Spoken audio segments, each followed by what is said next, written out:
Tonight on the Black Channel. Folks, if you live long enough, you see some incredible things here that just stagger your belief. You've got judges out there now. You got judges willing to be arrested for protecting and in some cases just outright harboring illegals. This is literally what's going on here. Fair use, Fox News, fair use. This is a story that if you all have not seen it, if you're not following me on Twitter, you need to. You got to hear it and see it to believe it.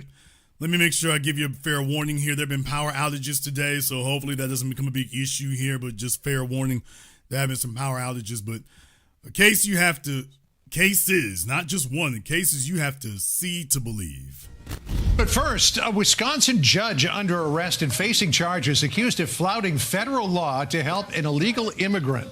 Federal prosecutors say Milwaukee County Circuit Court Judge Hannah Dugan allegedly helped that migrant avoid arrest by ICE officers at the courthouse. It's a bizarre case and it's still unfolding. Hello, I'm John Roberts in Washington. Sandra, good to see you back again. All right. Good to be back with you as well, John. I'm Sandra Smith in New York, and this is America Reports. So today's arrest of a judge marks the second such case in the last 24 hours. A former New Mexico judge and his wife were taken into custody yesterday. Federal agents arresting them for harboring a suspected Tren gang member in their guest house. For more on all of this, we are honored to have in the Folks, you're hearing this correctly. You got one judge out in New Mexico who, I mean, they had the gang members in their place, living there. You got another judge in Wisconsin. She helped the fella, well, she tried to help the illegal get away in the middle of the court case. Seriously. Here go the details. New U.S. Attorney General Pam Bondi. It's good to talk to you, Pam. Good to talk to you. So let me read a little bit from the criminal complaint here. And Judge Dugan says, despite having been advised of the administrative warrant for the arrest of Flores Ruiz, Judge Dugan then escorted Flores Ruiz and his counsel out of the courtroom through the jury door, which leads to a non-public area of the courthouse. A foot chase ensued. The agents pursued Flores Ruiz for the entire length of the courthouse and ultimately apprehended him. According to this complaint, Judge Dugan was visibly angry that ICE was there to arrest Flores Ruiz, even tried to kick the deportation agents out of the courthouse. Yeah, and to set the stage. Folks, this is Judge Hannah Dugan. This is her looking like Hacksaw Jim Dugan. This is the judge that they're referring to. And yeah, Judge Dugan is doing, that's what this is the person they're referring to, that she was, I mean, literally obstructing ICE while they were there. Literally. Seriously. Now they're about to go into more detail about that, but I wanted to stop it just to clarify for you. Yeah, that's what she was doing. Literally. Yeah, I know, Greg the Hammer Valentine. Yeah, but one dovetails off the other. Stage for you and Sandra. This was truly horrific. This guy was in court being prosecuted by a state prosecutor for domestic violence battery. He had beat up two people, a guy and a girl, beat the guy, hit the guy 30 times, knocked him to the ground, choked him, beat up a woman so badly they both had to go to the hospital. And John, you know, it's so rare for Sounds like that qualifies him to be LAPD. That could be Los Angeles or Louisiana. The hospital. And John, you know, it's so rare for victims to want to cooperate. They wanted to cooperate. They were sitting in the courtroom with the state prosecutor. The judge learns that ICE was outside to get the guy because he had been deported in 2013, came back in our country, commits these crimes, charged with committing these crimes, victims in court. Judge finds out. She goes out in the hallway, screams at the immigration officers. She's furious, visibly shaken, upset, sends them off to talk to the chief judge. She comes back in the courtroom. You're not going to believe this. Takes the defendant and the defense attorney back in her chambers, takes them out a private exit and tells them to leave. Did you all hear that? So ICE shows up to get him. The judge starts yelling at ICE. She starts yelling at ICE. Then she goes back and says, look, Bring the defendant through my judge's chambers. Bring him over here. Him and your lawyer. Come on. Let's go. Let's go.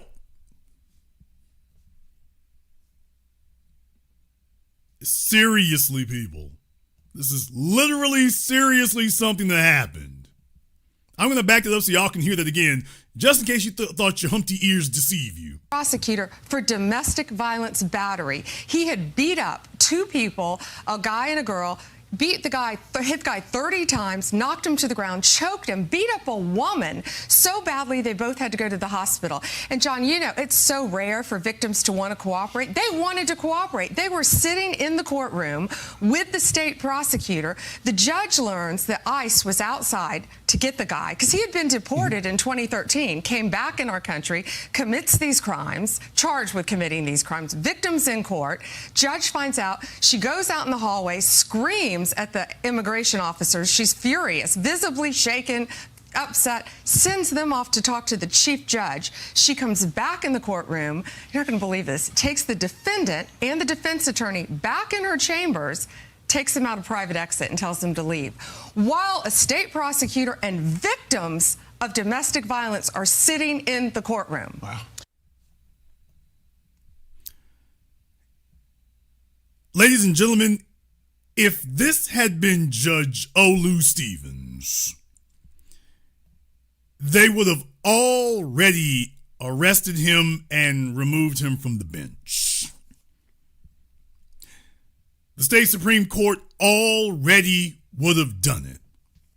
I mean, we're talking about in Kyle Rittenhouse, country out here. You're talking about in Kyle Rittenhouse country. And if this had been Judge Olu Stevens, can you imagine Judge Olu Stevens with a black suspect? He tells the police, y'all need to go down the hall to the Chief Justice's office. They all go down there, and as soon as they all leave the damn room, like damn me, Dave Chappelle or Jim Carrey, all right, come on over here to the door. Come on, we're going back here to the judge's chambers. Come on over here.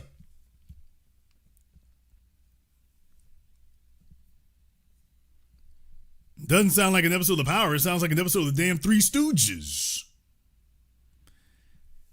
And this is literally what happened. And they have to go on a foot chase to catch the guy. After she's done, she comes and lets them out the jail. Oh, no need for a trial, no need for a hearing. Here, you can go ahead and leave the courtroom right now in the middle of your hearing. You can leave the courtroom right now. A black judge would never in their wildest Star Wars, the Empire Strikes Back imagination, ever think they could do something like that. In a million years. Simply could not occur. And this is literally happening in America right now, today, for non-citizens. Listen to me. For people who are not even U.S. citizens, not even supposed to be on the soil. And this is how far these folks are showing out. This is how far they're going to sit up here and show out for non-citizens. Trespassers who are not even supposed to be on the damn soil, and they're going this way out. Meanwhile, black folks showing up, we can't get any of this. We can't get anybody to act a fool like this. Ever. And we got justification. You have never seen anybody sit up here and act a fool like this over us. A whole judge, whole career, she throwing caution to the wind for non-citizens. Meanwhile, we sitting right here, and here comes Kyle Rittenhouse to the courthouse. Madam Attorney General, great to have you here, and thanks for coming back on America Report. So we remember these words of Tom Homan, the border czar. This was March 17th, and his message on these judges who apparently are trying to get in the way of this administration's efforts. Listen. I'm proud to be a part of this administration. We're not stopping. I don't care what the judges think. I don't care what the left thinks. We're coming. So when you see these judges trying to obstruct your efforts to make this country safer, what is your message to them? We are going to prosecute you, and we are prosecuting you. I found out about this the day it happened. We could not believe, actually, that a judge really did that. We looked into the facts in great depth. That's her picture up on the screen, Hannah Dugan, who is now in custody. You cannot obstruct a criminal case, and really, shame on her. It was a domestic violence case of all cases, and she's protecting a criminal defendant over victims of crime. In fact, she just had an initial appearance in court. There's also this other case coming out of New Mexico. Judge Joel Cano and his wife were arrested for harboring a TDA member at their home. I mean, is the rental situation that bad out there? No, actually, this was all in the family. The alleged TDA member had been picked up by law enforcement, and now he and his wife were picked up and arrested.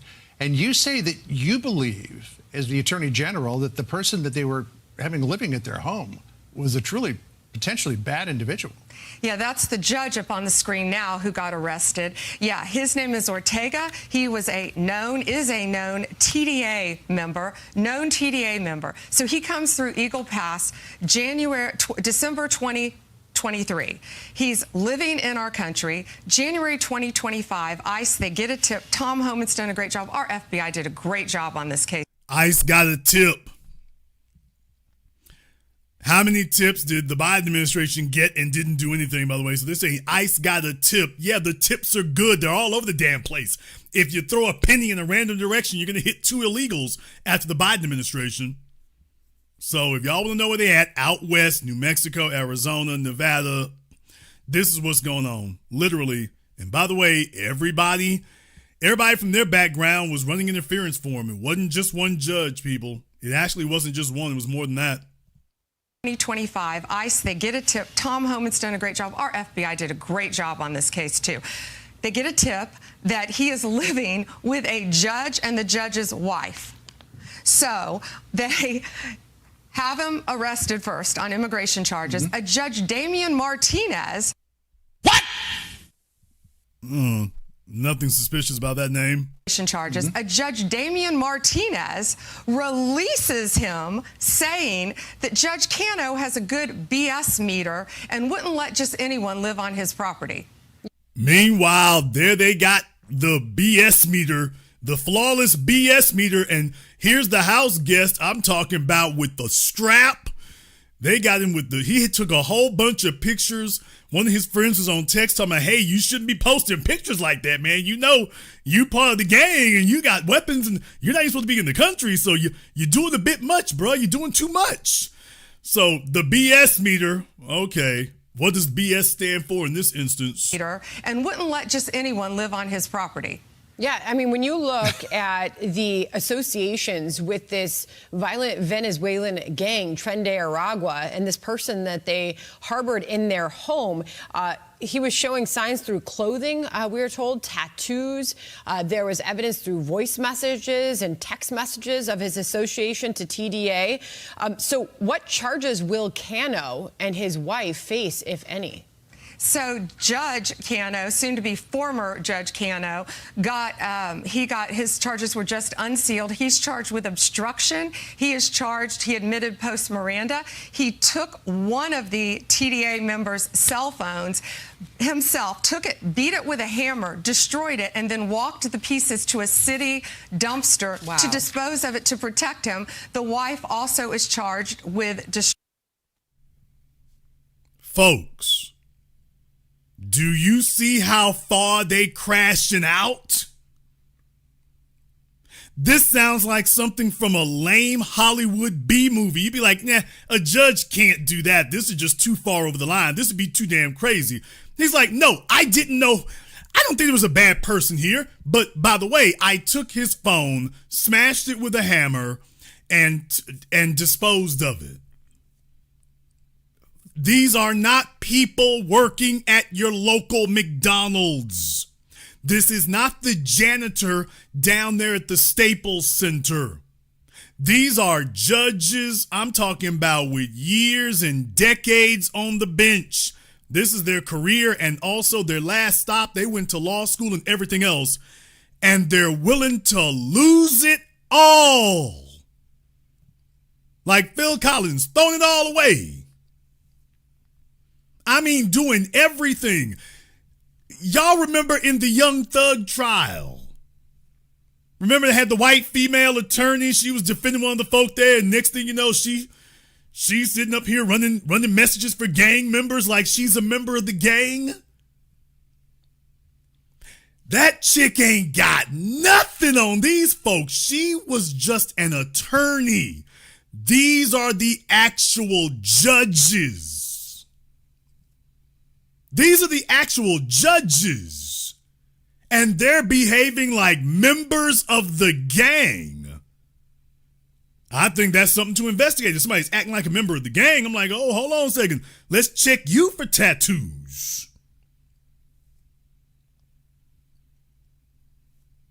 People I'm talking about, these are sitting judges. Somebody said Gran Torino judge.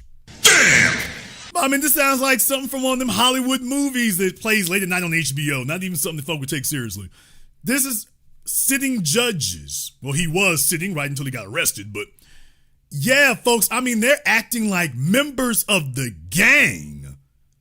They're acting like members of the clique, that they're here to cover for these people. They're not just being innocuous or benign. They're being active participants. They're not passive and just standing to the side. Hey, come to this door over here. Here's the pathway. Get on out the courtroom. Run, hurry up. Give me that cell phone. Bash this up right quick.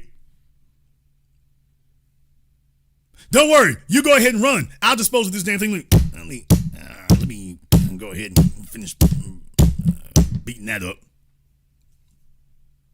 Not the defense attorneys, people. The judges. Who the hell have we spent making judges over the last 3 decades? What the hell are we doing here? This is like an episode of Sopranos. Hammer, destroyed it, and then walked the pieces to a city dumpster to dispose of it to protect him. The wife also is charged with destroying evidence. Sandra, not only that, this TDA member, and he had on a necklace that said kill, something about death. He had tattoos all over him. He also had on his cell phone pictures of 2 decapitated victims. Two victims. You call that evidence? How was Judge Cano supposed to know that this guy was a gang member? He's just got guns, tattoos, death necklaces, couple of dead bodies on the cell. You call that evidence? How was he supposed to know? Don't we all have pictures of a couple of dead bodies on our phones? What? Come on, folks. Who doesn't have a couple of pictures of some dead bodies on your phone? Some decapitated bodies on your phone? Who doesn't have that? Right there next to your Beyonce and your Taylor Swift songs. Right there next to those. You know, your 5-year-old niece's birthday parties. Right there next to those. Who doesn't have that? We've all had a couple of dead bodies in our cell phones, haven't we? You know, that crazy trip you took down there to Tijuana that time, you know.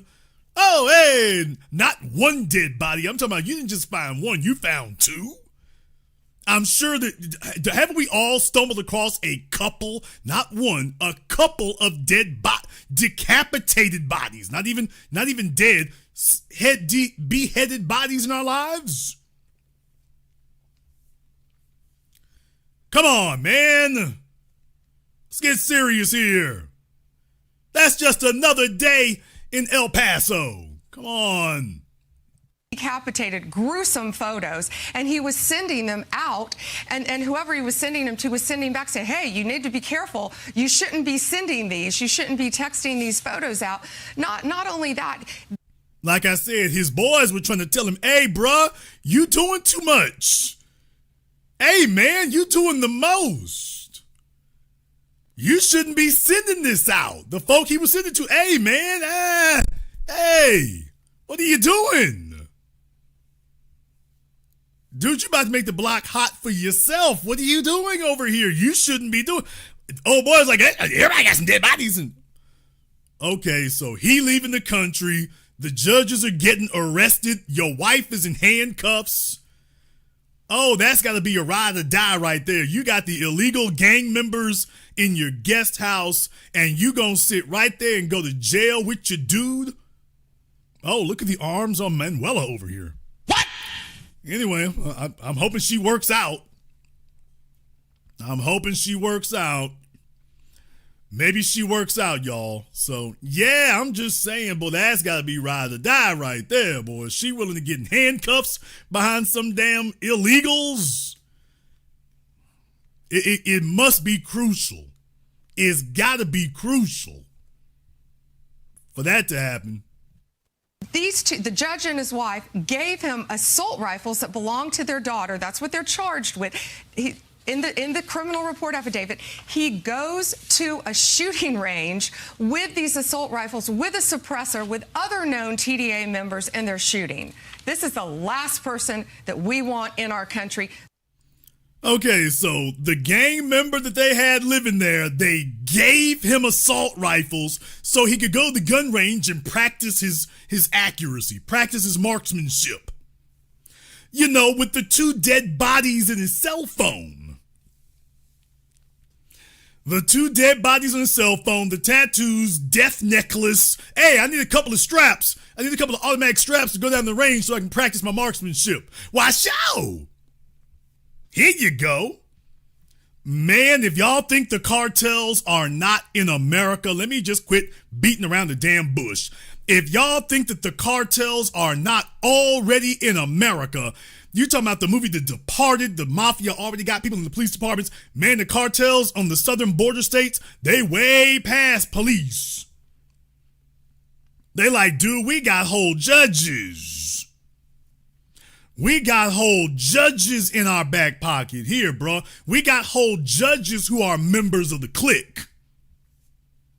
And no, the United States government would not want to actually disclose that because just like the killing of President Kennedy, they wouldn't want you to believe that the mafia could assassinate the president. They don't want you to understand that the cartels have judges that they have successfully gotten elected on American soil. They don't want you to know that. They have elected officials and judges that they have gotten into office on American soil. Meanwhile, COINTELPRO is examining all of us. Never forget that. COINTELPRO and Fox News and the alt-right, remember, they're watching us here. Meanwhile, the cartels, they've already got whole governments in place. They have already installed whole governments. They're not on their way. They're already here. They're already in operation and have been for a long while. And deal with it. Not only are they here, they've been here for a while. They didn't just show up in the last year. Oh, they've been here for a long while.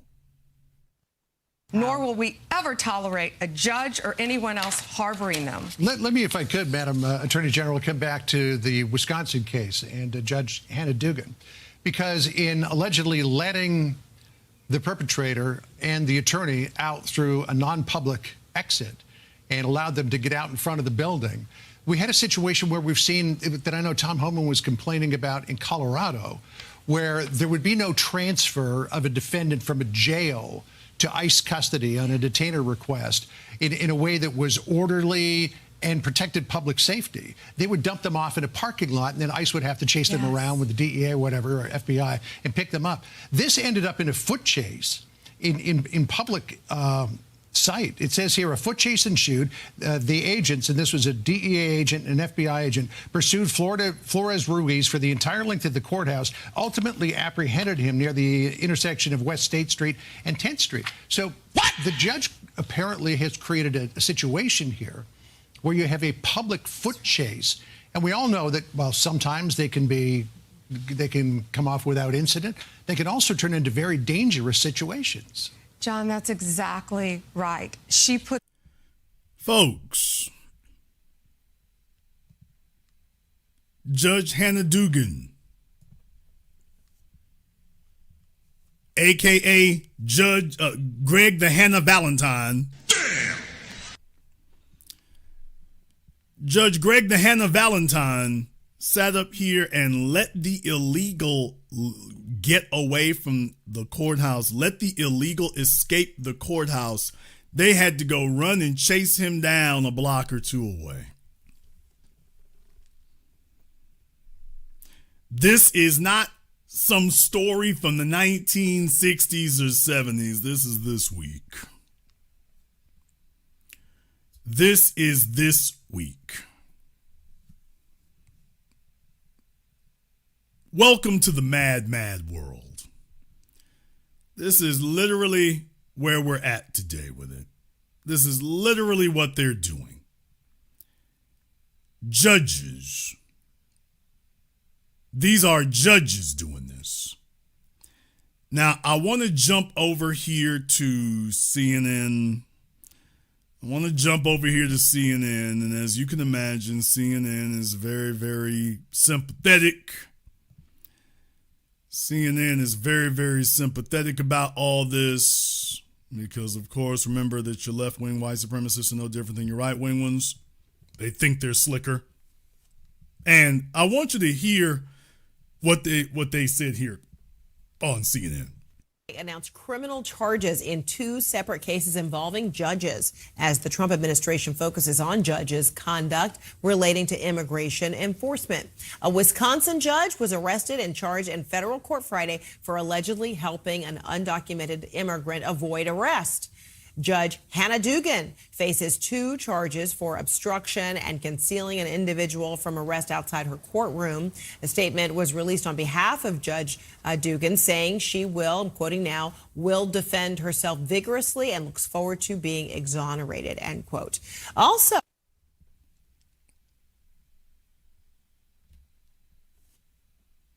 Nigga, please. Folks, you heard what I look forward to being fully exonerated. Excuse me, did you tell ICE to go down the hallway? Yes. And did you tell them to go talk to another judge? Yes. And right after you got them out of the way, out of the room, did you tell the defendant in the middle of his hearing, hey, come on back into my judge's chambers? Yes. And you told him, go down this hallway, take the door on the left, and then you can leave out the courtroom in the back. Yes. Exonerated from what? I look forward to being exonerated. Only if there's a federal judge crazy as you is exonerated. Really? All right, folks. on Friday, a former New Mexico judge and his wife were arrested for allegedly tampering with evidence related to the federal investigation of a Venezuelan national. CNN correspondent Julia Vargas Jones has more on all of this. Julia, walk us through what happened. Well, Fred, it all started with a tip back in January that undocumented migrants were living on a judge's property in Las Cruces, New Mexico, and in possession of firearms. That home belonged to the former county judge Jose Luis Cano and his wife Nancy Cano.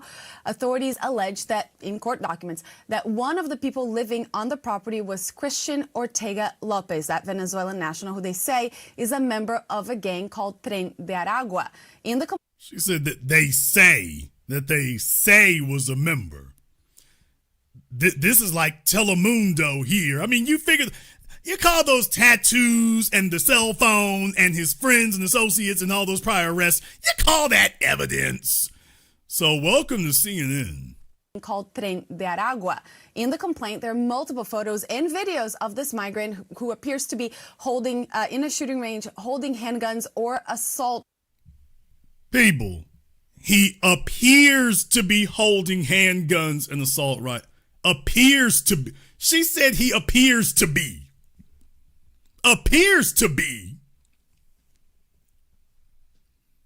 What the hell are you trying to say? You think this is special effects?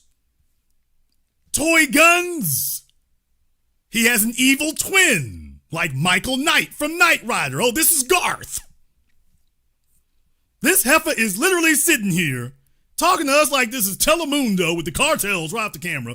Talking about, well, he appears to be holding guns. Appears to be.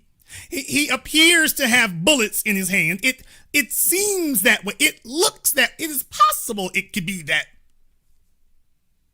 Then you wonder why that the only people who have a lower approval rating than Congress is the media. In the complaint, there are multiple photos and videos of this migrant who appears to be holding, in a shooting range, holding handguns or assault-style rifles. Okay, what do you think those are? M&Ms? What do you think he's got in his hands right now, lady? What do you think that is? A honey bun? A cinnamon roll? Car keys? What do you think that is? What? All right, folks, just... Videos of this migrant who appears to be holding, in a shooting range, holding handguns or assault-style rifles. In different of those images you see there, investigators say that in those photos, that's how they identified tattoos, clothing, and other hand. Oh, you got all of them right there. Look, y'all, the tattoos, the handguns. Hello? And she's like, well, he appears to be. I mean, wait, you call this evidence? Appears to be. Gestures that they say, investigators say that in those photos, that's how they identified tattoos, clothing, and other hand gestures that they say are commonly associated with Tren de Aragua, saying that provided strong evidence of his potential connection to the gang. Judge Cano denies ever knowing of the possible gang affiliation, writing in a letter to the court, "Let me be as crystal clear as possible." The very first time I ever heard that the men could possibly have any association with Tren de Aragua was when I was informed of that by the agents on the day of the raid. But federal authorities... What? Yeah, y'all, the judge is sitting there, the judge and his wife. The judge is telling you, well, I didn't know this was a gang member. I mean, he's just tatted up, asking for guns. You know he's an illegal. He's tatted up, asking for guns with 2 dead bodies that we know of on his cell phone. You know, Judge, the cell phone that you helped dispose of? You know that one? I know you're familiar with it. You helped dispose of it. And he said, well, I didn't even know anything. I had no idea. Oh, boy, this is the first I heard that. I had no idea whatsoever. I just thought he was a Catholic school charity. I had no idea that was happening. Was when I was informed of that by the agents on the day of the raid. But federal authorities also claim that the judge admitted to smashing a cell phone with a hammer because it could have had photos of Ortega Lopez holding firearms, and that his wife, Nancy, consulted with the alleged gang member over how to delete Facebook posts. Judge Cano... Folks, once again, you call this evidence. Come on, people, let's get serious. You really, is this really illegal? Is this really evidence tampering? Folks, these people here, he's doing more than just tampering. They became the defense attorneys. You know, like for Red Reddington, not defense attorneys, Red Reddington and on House of Cards, they were the damn cleaners. Oh, these are the damn cleaners. Man. What was that TV show with Liev Schreiber? Was it Ray Stevens or something like that? I forget the exact name of it. Yeah, he cleans up for stuff for you. These are like the cleaners from John Wick. Ray Donovan, thank you. Thank you, Tony. Ray Donovan. Yeah, these are like the cleaners from John Wick. These folks bring us all the evidence, tell us where the fingerprints are. Okay, here, delete your social media profile. Really? Really? I mean, that's way beyond being a defense attorney. Now they're just cleaners. Whatever he did, they're now complicit in it. They're just the cleaners now. Folks, it's a crazy ass world out here. It really is. Is now charged with tampering with evidence, while his wife is charged with conspiracy to tamper with evidence. We've reached out to their attorney for comment. Judge Cano resigned in March after the case first came to light. Fred, in the New Mexico Supreme Court ordered then for him to never run for judicial office in the future. Okay, don't worry. The cartels will get that cleaned up. So the cartels will get that cleaned up. So if I were him, I wouldn't worry too much about that. I wouldn't worry too much about that. The cartels got your back, homie. So they'll help take care of that for you. They'll help get that cleaned up. Folks, these are real cases. These are real cases. And by the way, these are just the ones that we know of that have been reported. These are just those. These are just those. This is not taking into account or counting any of the others. Because if you think these are the only ones, you are very naive. This is the normal. This is the norm, and these are just the ones they got because it was politically expeditious for them to go ahead and do that. These are far from the only ones. Far from the only ones here. And I only have one real question about this because this is the thing that I'm taking a look at. I've really only got one question about it. My whole thing about this is, where the hell have these folks been all this damn time? Where have they been all this damn time? All this damn time, what have we gotten? What have we seen? We've had real cases, I mean real egregious stuff. We've had real egregious things happen. We've had things happen now for decades. We have never gotten this type of, we gonna crash all the way out defense. We ain't never had that. I'd like to show you all one more thing here that may not seem as egregious, but it is definitely as offensive. This too from Fox News, fair use, by the way. Gaze your eyes and feast your ears upon this morning, and within hours was making her first. Now, this is from in Wisconsin. Now, what you're about to see is from in Wisconsin. That judge in Wisconsin who told the illegal, hey, come back here to the judge's chambers so you can skip town out the back, so you can blow out the back of the courthouse. This next thing you're about to see is from Wisconsin. Court appearance charged with concealing an illegal immigrant and obstructing an official proceeding. No justice, no peace. Let the judge be released. Protesters gathered outside. Okay, this is going to sound very petty when I say this. No justice, no peace. Let the judge be released. Okay, this is what happens, people. You know, I'm not going to take a side on this part of the protest right quick, but folks, this is what happens. This is what happens when you allow your white and trans folk to lead the chant. It immediately goes out of rhythm. If you're going to say this, you should at least say it as no justice, no peace, let the judge be released. No justice, no peace, let the judge be released. They all off time. They cram themselves and start crashing into each other. No justice, no peace, let the judge be released. No justice, no. Okay, folks, come on now, get it together. If you're going to have a protest chant, get it together. Don't make life harder than it needs to be. If you're going to make an ass of yourselves out there like this, at least don't make it harder than it's got to be. So, yeah, these are the folks who showed up. They probably don't even live there, but these are the ones who showed up. But no, this is the part that's egregious. Court appearance charged with concealing an illegal immigrant and obstructing an official proceeding. No justice, no peace. Let the judge be released. No justice, no peace. Let me be clear. When we created that chant, that was as a result of our rights as U.S. citizens being violated repeatedly. That was a result of that.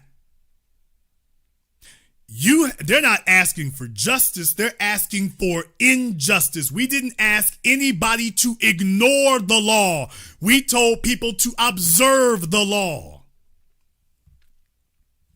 How dare you bastards sit up here and attempt to hijack our legitimate righteous claim, which I've told you all about now going on for over a decade. We are the only people that have a legitimate righteous grievance.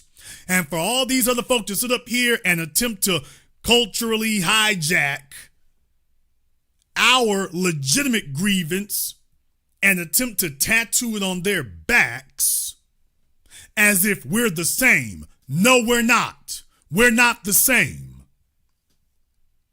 You are not asking for justice, you're asking for injustice. You're not asking for people to observe the law, you're asking them to disregard the law. We did not ask for that, nor are we asking for it today. We said that people are violating the law. They're out here talking about no justice because you won't let us violate the law. You will not use our slogans that articulate our righteous grievance, our just grievance, and then put it on yourselves to defend injustice.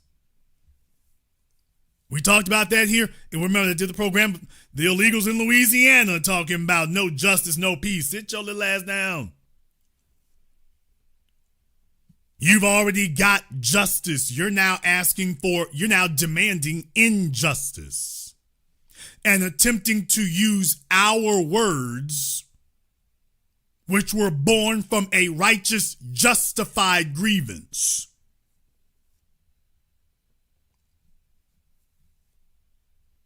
We have a justified grievance, straight up and down, completely valid, inarguable, indisputable. What you got here, this is nonsense.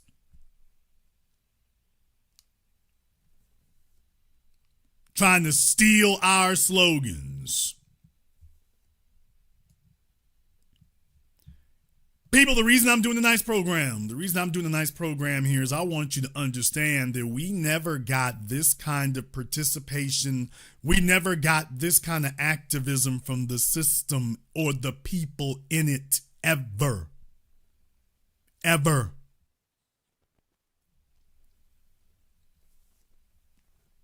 Right there in Kyle Rittenhouse country, where Kyle Rittenhouse was allowed to have an illegal firearm. And he was defended by the system there. They disregarded.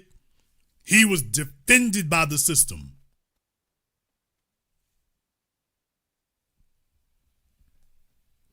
And we have never had anybody at any level who was willing to go to these extents and these extremes, and our grievance is actually legitimate.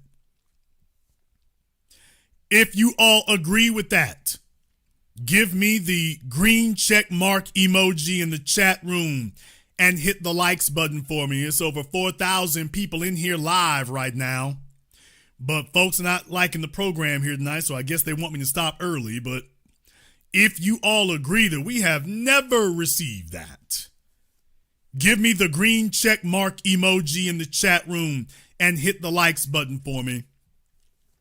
I bring this up for a reason, because historically, we have had a judiciary and judges who were tacitly approving of it, but you ain't never had them go out and show out like this.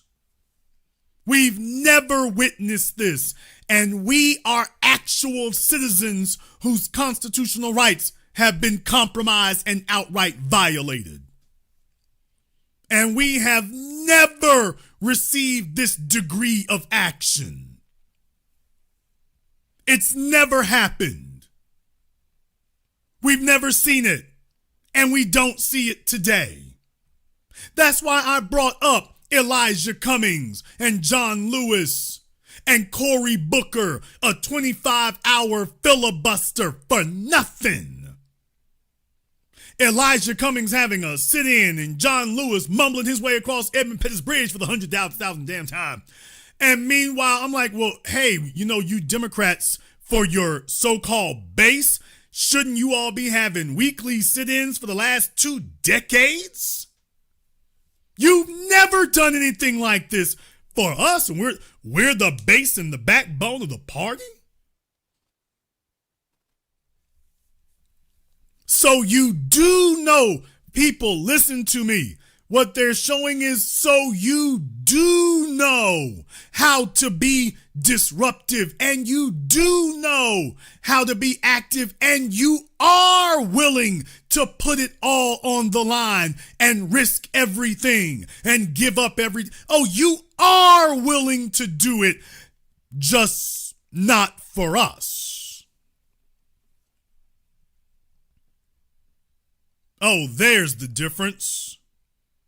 So you are willing to do it.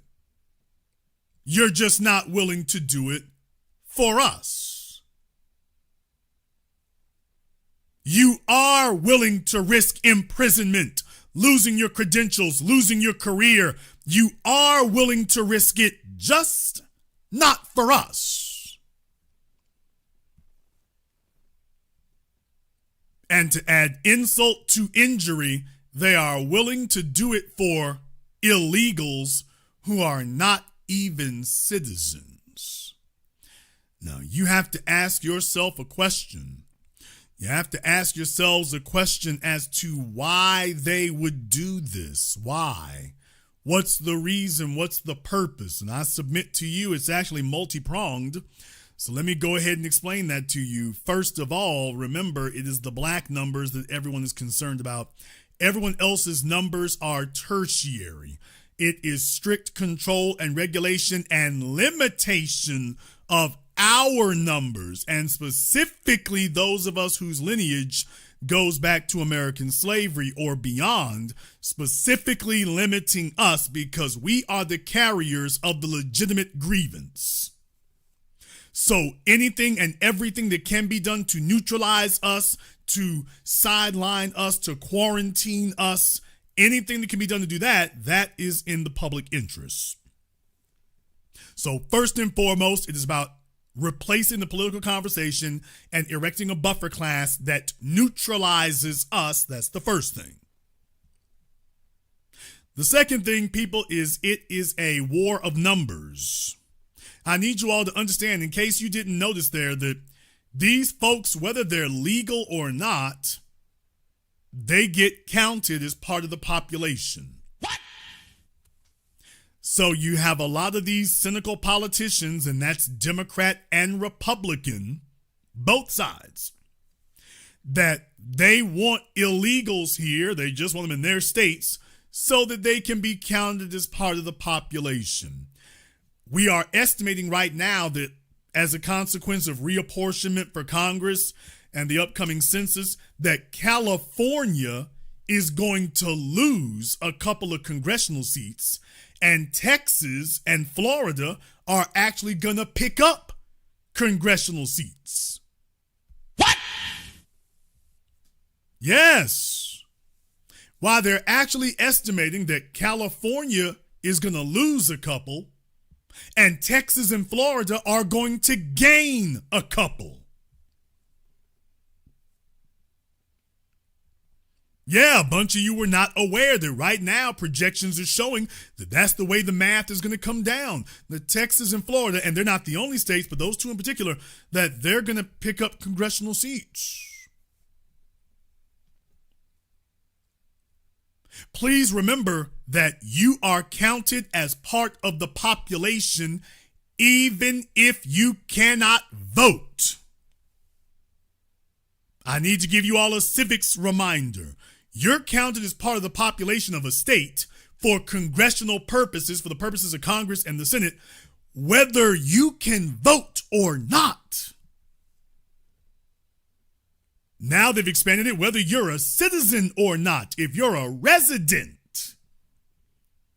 So please understand, we've always known this as far as prisoners are concerned. You're in the prison, you can't vote, but you're still counted as part of the population. This is a game that has been going on since before the Civil War, remember? The 3/5 compromise was specifically to try to attempt to balance that equation out. If you don't know your American history, look it up. The slave states loved having as many slaves as they could, but remember, in several of the slave states, we outnumbered whites. Georgia, the Carolinas, Mississippi, we outnumbered whites. You had states that had larger black populations than white populations. It didn't bother them because you were slaves. You couldn't vote. The only thing you could do was work. You could not set public policy. And that's all that mattered. So you could work, you could contribute to the economy, you could make them rich, but they could control you because you were not allowed to dictate or influence public policy. Far as they were concerned, that was the sweet damn spot. So I have to come back and remind you all, because do not expect Ron DeSantis to remind you. Do not expect him to remind you that, by the way, yeah, black folk outnumbered white folk in a lot of those Confederate states. Several Confederate states, we were the majority of the population.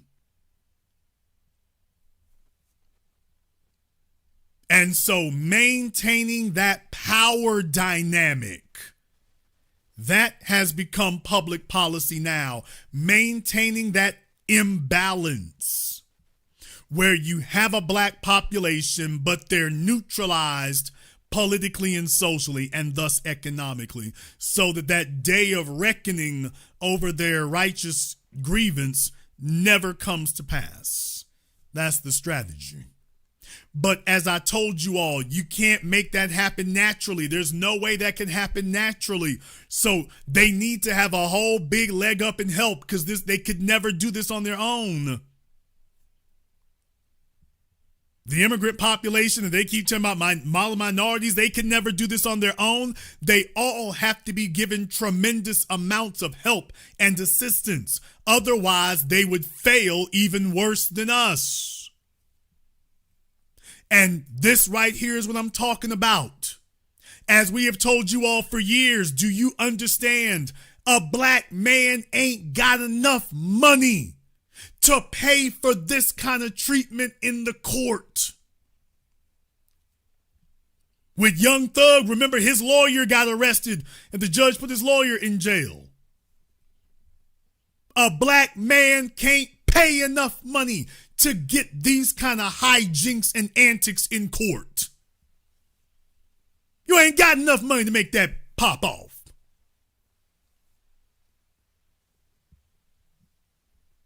This is the kind of thing we see happen all the damn time. You don't have enough money to get judges to sit up here and engage in this kind of tomfoolery.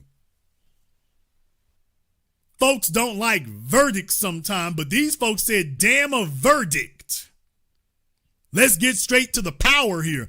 Damn a verdict. We don't need no verdict for what we gonna do.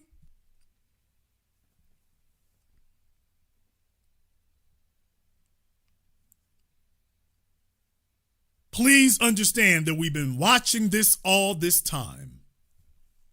And in the last 60 years, the Democrats should have been holding sit-ins and pile-ins and barricades and protests and filibuster after filibuster. And nobody has lifted a finger for us, but for these illegals. Elijah Cummings, what about the babies? Get your old ass out of here. What about the baby? Having sit-ins and protests for illegals. For illegals. Now I'm about to go even further into it here. how it is that you could see this, let me let you all know what the real is. You see, for a lot of black folk, you've been kind of off by yourselves. You only deal with these other groups intermittently or in passing. But I need y'all to know something. The Jeff Bezoses are not the exception. They are the rule. Damn! I need y'all to understand that. Folks, there's a reason that you're never going to find out what happened on Epstein Island. Do you understand that that's actually I'm not going to say a red herring. I'm not going to say a distraction, but it's certainly deceptive. People, there's an Epstein Island in every state of the union. There is an Epstein Island in every state of the union. Actually, more than one. There's more than one Epstein Island in every state of the United States. All kinds of things going on. And please remember that I've reminded you for years and decades about this. As your anchorman of the new black media, let me go ahead and give you a brief refresher course about this. Every time we turn around, you starting to see strange things going on, or at least they seem strange until you realize what the ideology is behind it. And I do mean when I said the ideology. You hear about these politicians. They head their asses down to South America. Next thing you know, they got a Latina. And that's the last you done seen of that. Now he's back saying all kinds of crazy things. Oh, he met his little honeypot down there. Remember, what was that? Was that the governor of South Carolina?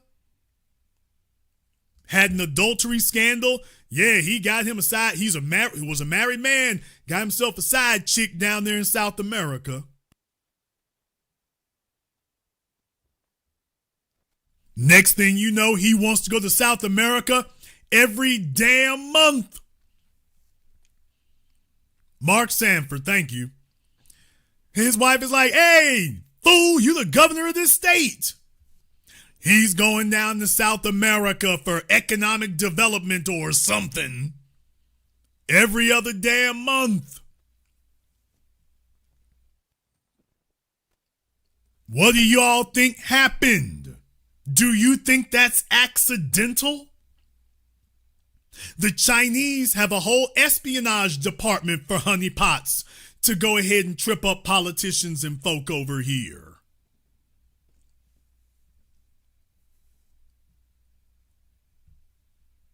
Please understand that.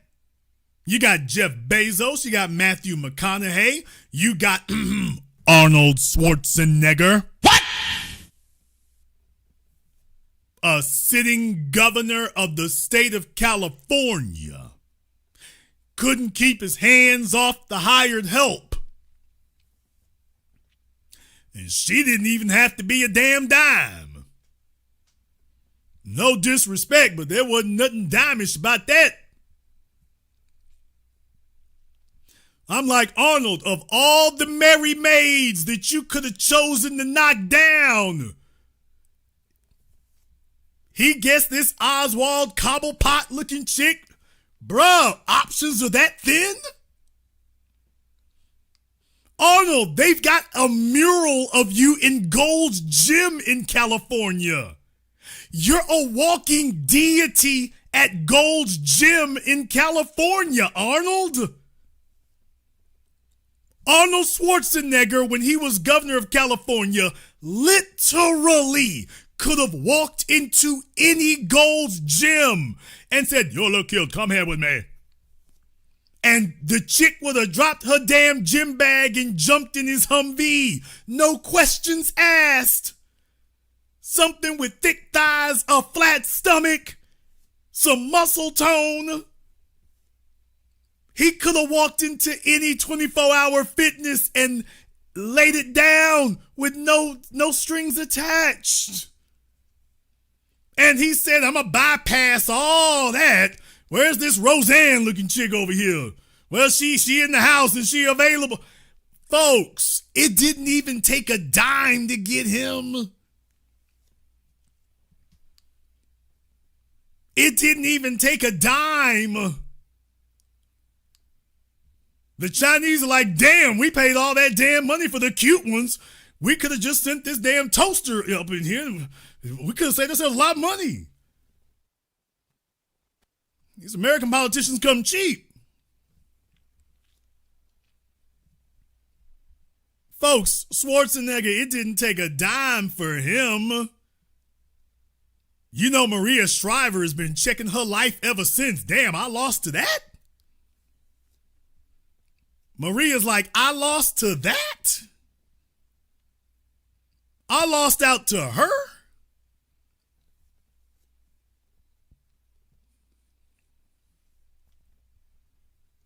You think she's the only one? Come on, man. Those are just the politicians I named. And by the way, do you notice?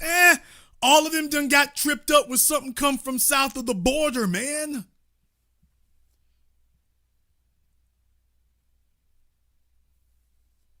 They've been taking trips like that for years, bruh.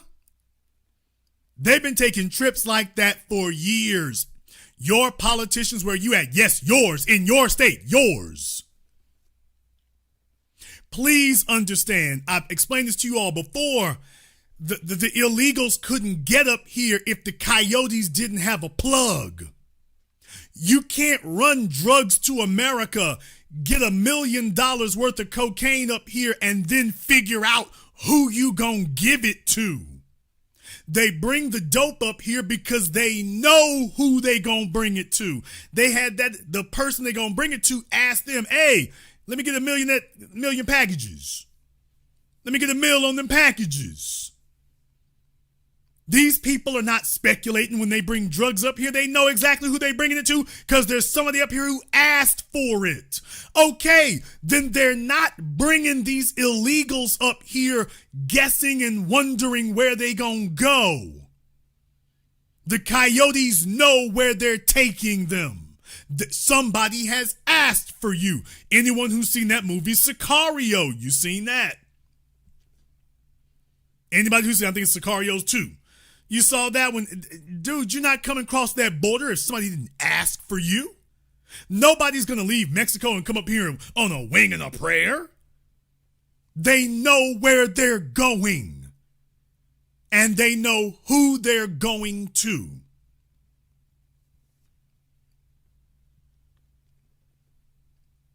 And when they bring them chicks up here,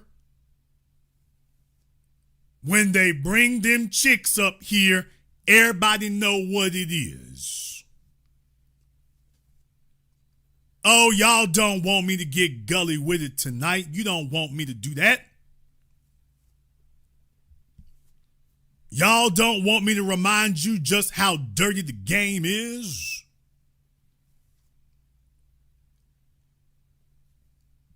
You got a whole bunch of politicians, especially out there in California, Gavin Newsom. We need to tap that phone and go over them email messages.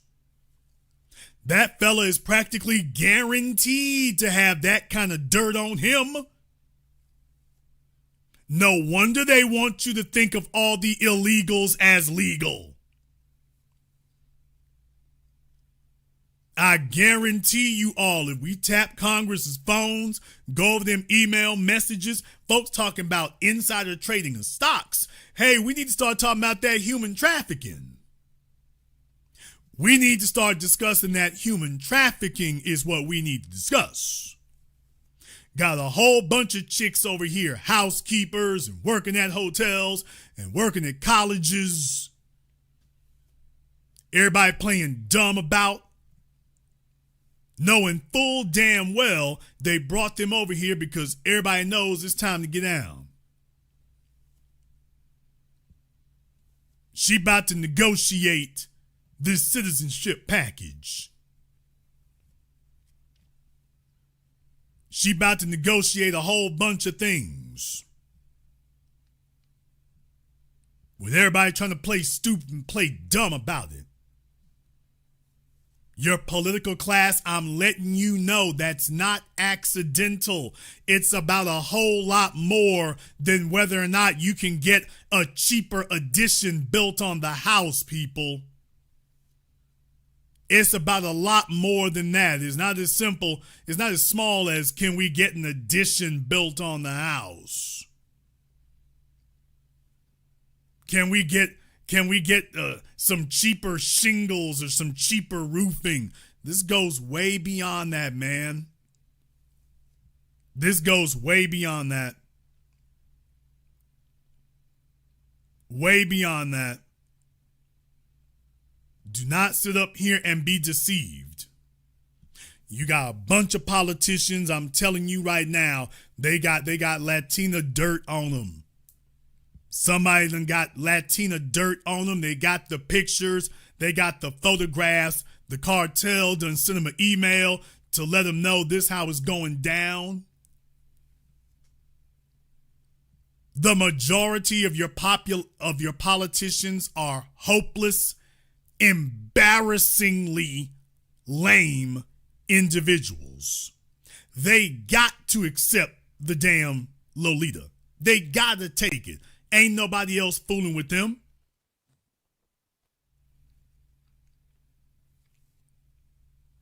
Oh yeah, one more thing. The older they get, the more suspect they get.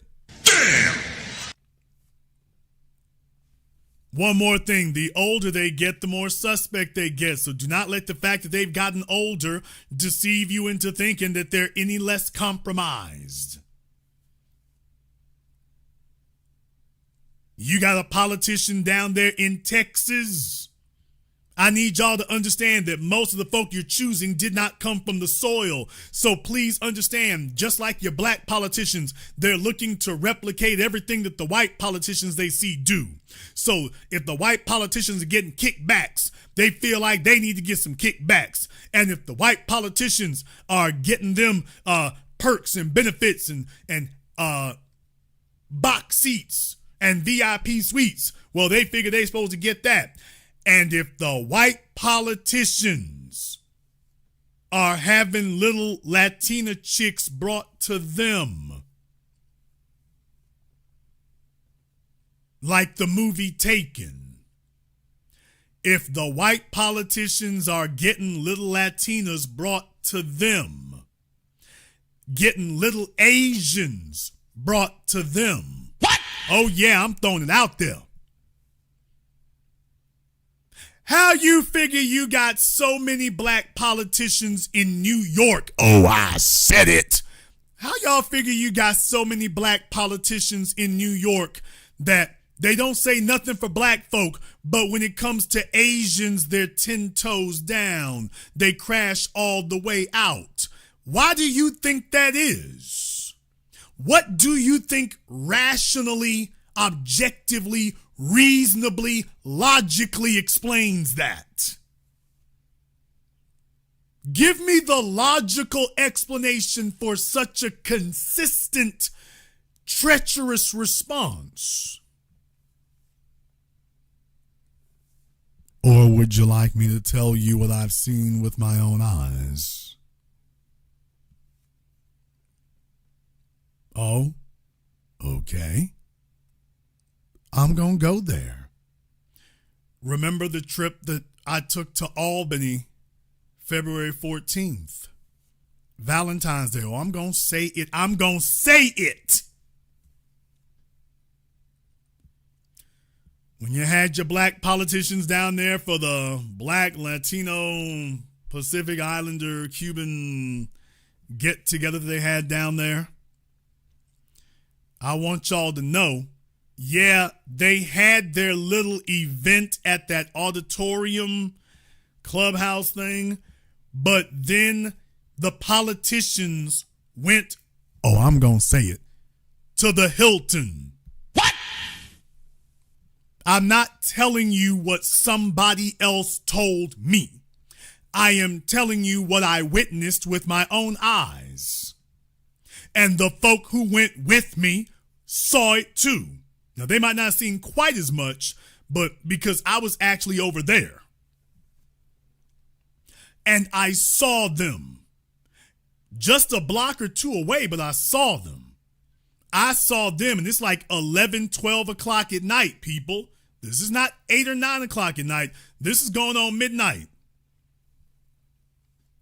I'm sitting there watching them. Now, the Latinos, that I was expecting. But when you took a look over there at the hotel, yes, at the Hilton, when you took a look over there, I saw a bunch of Asian females showing up with their mini skirts and their hair did. And I'm like, she's out kind of late, ain't she? People, I'm not telling you what somebody else told me. And the folk who went with me saw it too. I saw them walking over there into the Hilton. It's going to be your black and brown politicians. And here come a whole bunch of Asians. Particularly Asian females. Jason is not relaying to you something he heard from somebody else, something he saw from somebody else. They were all dressed. I'm talking about, and it was cold, but it was that New York, that upstate New York cold, people. It was that upstate New York cold that night. That didn't stop one of them from showing up on the spot with their mini skirts and their heels on. These were not little old ladies. There was nothing there but a big ass political event. So what are all these young Asian females doing there? Now, let me say one more thing. They were not the only young-ish females there. What? Oh, no. Why, they had chicks, I'm talking about wearing they skin-tight leather pants. I mean, it looked like damn me Disco 9000. Letitia James was there. What? My folks who were there, they got pictures and footage of that. Don't worry, we're going to get to that. Don't worry, we're going to get there. Jason, why haven't you shown us that? We're going to get there. Alvin Bragg was there. I took pictures of him personally while he was getting drunk and hugging on folk and every damn thing else. This big awkward looking nigga thought he was the life of the damn party. And there were a bunch, folks, I'm talking about, it was a big ass party. It was a bunch of females, tight dresses, tight pants, cleavage showing. That's what was going down in upstate New York. I'm not telling you what someone else relayed to me. I'm telling you what I witnessed. You had no idea that these were politicians like that. Dude, you had no idea. It was more akin to being at a dance club. It was more akin to being at the Soul Train Awards. It was that. And I'm not even talking about behind closed doors. It was that. I had about a dozen or so people with me who went for that excursion, saw the same thing. And when the night was over, I told my people, if y'all want to know why a damn thing ain't got done for us in New York, you just saw why. Talk about going after some damn Donald Trump. If you want to know why it is we can't get a damn thing done for us in New York State, you saw why it was. Okay, but the other part of the story is what was happening at the Hilton. They had this little restaurant that's on the ground floor of the place. So there was a bunch of folk in there way after hours, but I guess they stayed up late to serve them. Okay, but I couldn't help but notice that for about a good hour after the first event was over, I guess this is the after party or whatever, about a good hour and a half, there was practically a non-stop stream of females going into that Hilton where the politicians had gone. And I noticed a good number of them were specifically Asian females.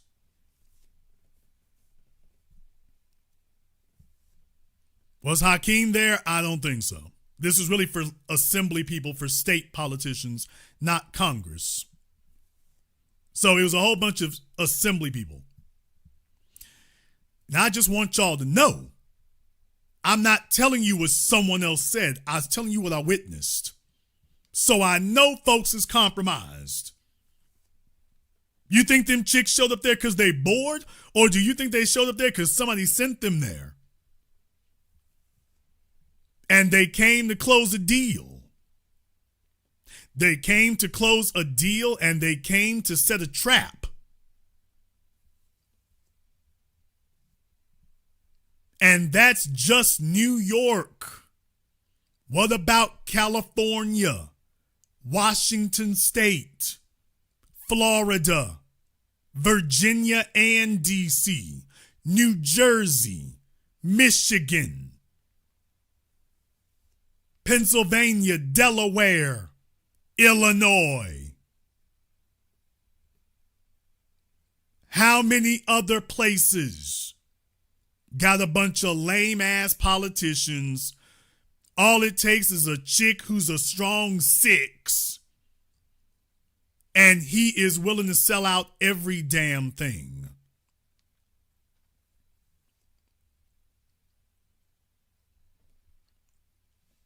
He willing to sell out everything. He or she is willing to sell out everything. People, this is way bigger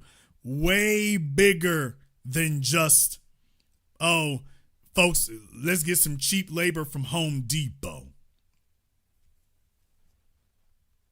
Way bigger than that. Way bigger. I know we've talked about that exhaustively, but do not be deceived. This is way bigger than getting some cheap labor to do your concrete driveway from Home Depot. This is about politicians who are morally, sexually, ethically compromised.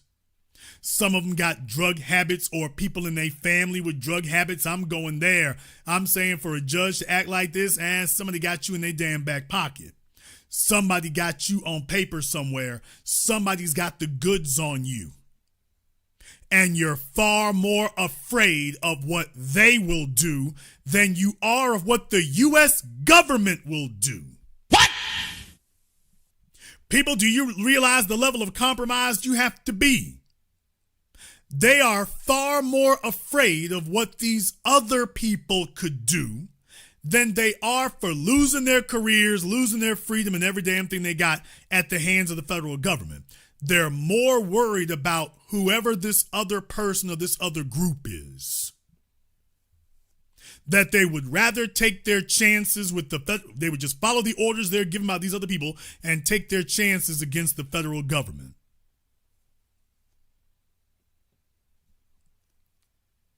Now, you do the math on that. You know that don't sound right. You know that doesn't sound simple. That doesn't sound small. That doesn't sound petty. How do you get a judge to knuckle under and to take these outrageous risks if you ain't got serious goods on them? So I'm telling you, it ain't just a Shannon Sharp situation. I'm telling you, we passed that. We passed that. And the real insult of this is the fact that, by the way, we've been sitting here the whole damn time. They haven't lifted a finger for us. We have been here the entire time, and we have never gotten this type of vigorous response. We've never seen this. Not at the local level, the state level, or the federal level. We've never witnessed it. Never witnessed it. There's the real insult of it. There's the real insult. So as far as I'm concerned right now, oh hell no. We need a credible deterrent. We sure do.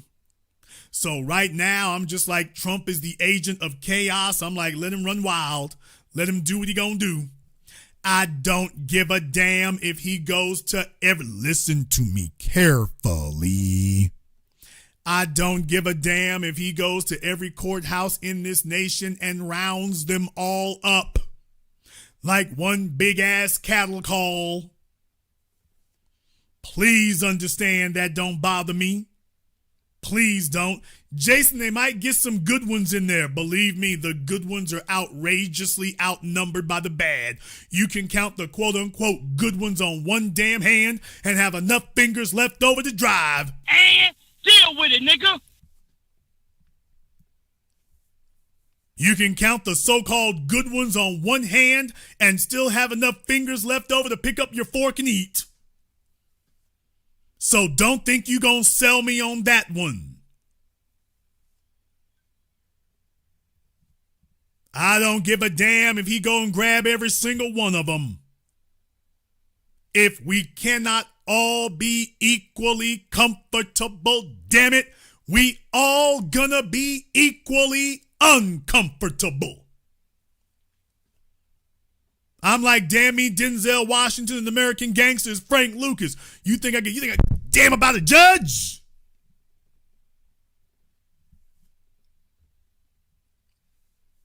You think I give a damn about a judge? Y'all must have thought I was playing. Who the hell you think you talking to? You think I give a damn about a judge? And what they don't get and what, we making life difficult for them? You think I'm worried about that? You think I'm going to bat an eye over that? Man, you smoking that new crack. No, let the man run wild. Let him grab every damn body. It's about damn time we started seeing... Folks, you cannot ask for these things, and then when you receive them, you start getting cold feet. Find somebody else for it. I ain't got no cold feet about this. I ain't got one Luke cold toe over this. He can come get them all. You can't sit here and be next to me talking years about what needs to be happening to the judiciary, and then somebody starts doing it, and then you start getting cold feet. Ooh, I don't know if we can get it right here. The hell we can't. I'm like that meme of Big E from the WWE eating up the popcorn. Come grab all the asses. Get every damn one. And then we'll sort them out on the back end. But as far as I'm concerned, arrest all of them and then let them prove to me that they've been 10 toes down for the people. Prove to me that you stood up for the people. Prove to me that you have been a just arbiter for the people. You're going to have to prove it to me because I'm looking out the window and I don't see it. I'm looking out the window and I don't see it. I don't believe you. So no, it don't bother me. It don't bother me one damn bit to see it. Not at all. Find somebody else who is easily bothered and easily rattled. That ain't me. That is not me by no means. You're not going to scare me, frighten me, intimidate me, bother me. You're not going to do it. It's not going to happen. Let me go back and remind you all. This is the picture right here. This is Judge Dugan. This is her being walked out in handcuffs.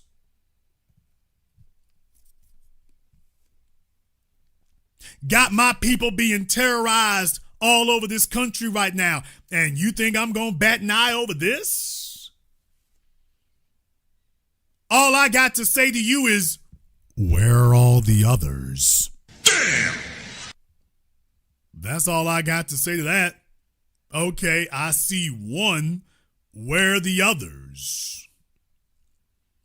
Where are the others?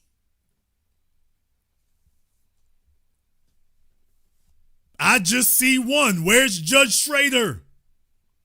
Where are all the others?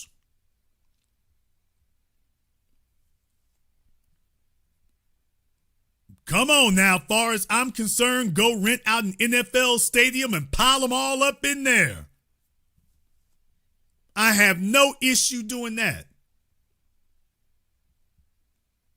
None. Please do not think that this bothers me. If you thought it was bothering me, you have been proceeding under a fallacious notion. Because they're willing to be arrested and go to jail and fight the government and all this old craziness for folk who aren't even supposed to be here. And yet we are actually in need of that type of defense and that type of reaction, and we can't get it. There's the problem. We actually need this type of reaction. We're actually deserving of this and can't get it. And we're citizens and can't get it. Hell nah, round all they asses up. Don't miss a single one. Matter of fact, let me get my phone out and tell you where that other nigga hiding at over here. Get them all. Get them all, and then we can have this conversation later. We'll have this conversation later. However, you might disagree. Therefore, we're going to go ahead and open up the Zoom for everyone here tonight so that you are welcome to call in and let us know what you think about that. In the meantime, I want to thank everyone, and I do mean everybody who has contributed to tonight's program on PayPal, Super Chat, Venmo. Shout out here to the Code Leads, Cornell Slide. Thank you for your support. Nancy King, my man, Mr. Richburg, and everyone else here tonight. Black to Deaf is giving out some memberships. The gift that keeps on giving. We appreciate that. We're going to take a very brief commercial, non-commercial break. When we come back, we'll take some of your calls and more.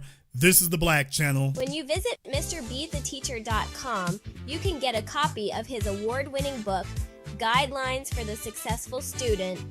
While you're there, grab one of his newest tunes along with fun and educational lyric videos. Never give up, don't worry, never give up, study. In order to 2 times 1 is 2, 2 times 2 is 4, 2 times 3 is 6. 2 now swap names, he, she, they, and we. Simplify the tiny divides as the fathering guide. Money multiplies and shares of what they buy. You can also acquire his tutoring services via varsitytutors.com or tutor.com. If you wish to speak to Steve Burgess directly, you can do so through MrBeTheTeacher.com. The Honey Badger and the Mongoose is a children's story for the family of how a honey badger and mongoose fight an evil alliance of venomous cobra snakes and hyenas that overhauls the balance of the savannah. The Big Five. The honey badger demands reparations. Will the Big Five give the honey badger reparations? Can the evil alliance of cobras and hyenas be stopped? The best new price for the hard and soft cover is at www.thehoneyBadgerandthemongoose.com. You can also find this book at Amazon, Audible, and Kindle.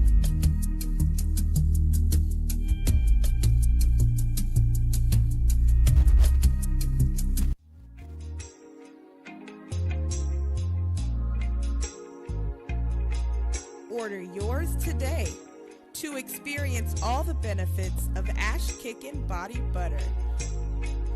With skin so smooth and soft, you'll thank us for it. Shop Ash Kickin' online. That's ASHKICKIN.com.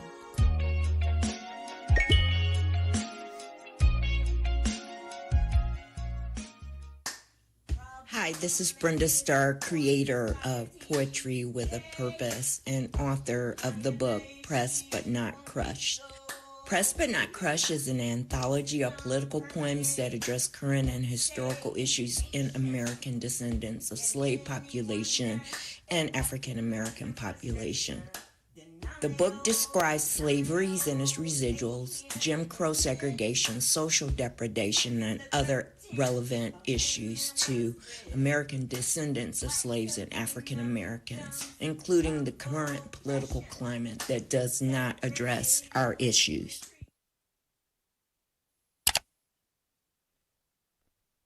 This is the Black Channel. I am your host, your brother, your humble servant, the Black Authority. Very glad to be with you all here this evening.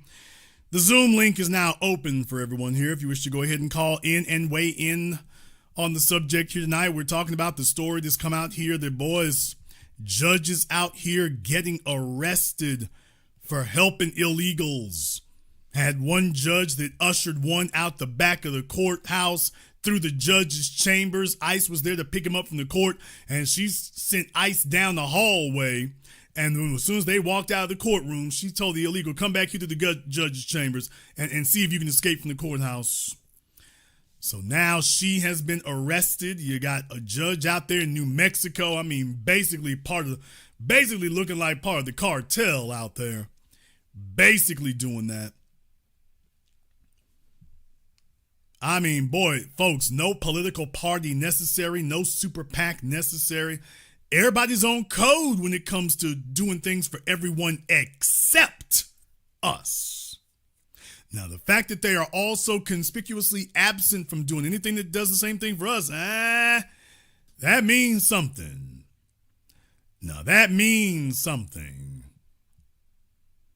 That matters a lot when you see that. And these are just the ones they've caught. Don't you know how many dozens or hundreds more there are out there right now? Don't you realize that's what it is? We're going to go ahead and jump over here on Zoom. We got Brother Elijah up here on Zoom. Brother, what's on your mind? Hey, good evening, Big Brother Jason. B1 I wanted to, when you just said you wanted to keep seeing, I wanted to add about the judges being arrested. I wanted to add two names to that list: Judge Carolyn Wall and Judge Martha F. Davis from Oklahoma, when we got our reparations denied for the Tulsa race massacres. Just wanted to add those to the list. I got a question for you though. Now that everything is unfolded, what would have happened right now if we would have had Kamala in office, Big Brother? Oh, man. Well, like I said, we probably have another 10 million illegals over here. The black agenda would be completely swept off the table altogether. Yes, they would be telling you they would just, at this point now, they would tell you it's all about women and trans. It wouldn't even be about black women. It's all about women and trans. Kamala would have completely centered the conversation on Asians. Every other word out of her mouth would be Asia, Asia, Asia. That's all that would be. Every other word out of her mouth would be Asia, Asia, Asia. You wouldn't hear nothing about black folk. That's why I'm telling you, if she does run for office again, it'll just be in California. She is not going to attempt to run nationally again. That ship is sailed and sunk. She doesn't have the support for it. Doesn't really have the support in California.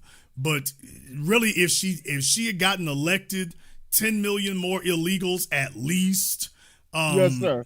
They would have just brought them in. I'm talking about the Airbus A380. They just would have brought by train. Just here we go all over the damn place. I mean, credit cards for illegals, damn debit cards. There's credit cards for illegals, free education, free housing.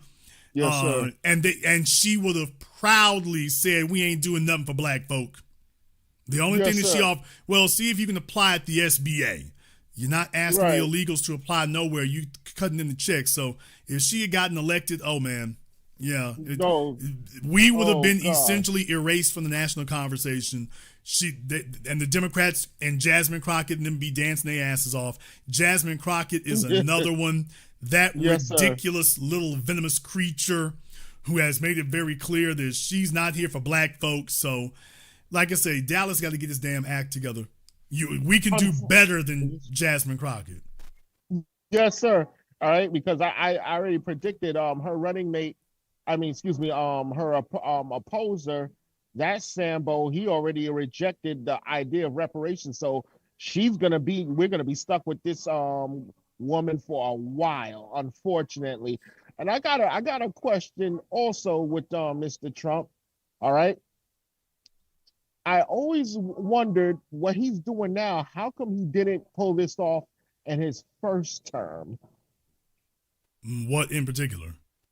Well, he is on a rampage within his first 100 days, arresting judges now. I mean, because of what happened to him in the okay. last 4 years. I mean, they came for, like I said, they came for the king. They came for the jugular.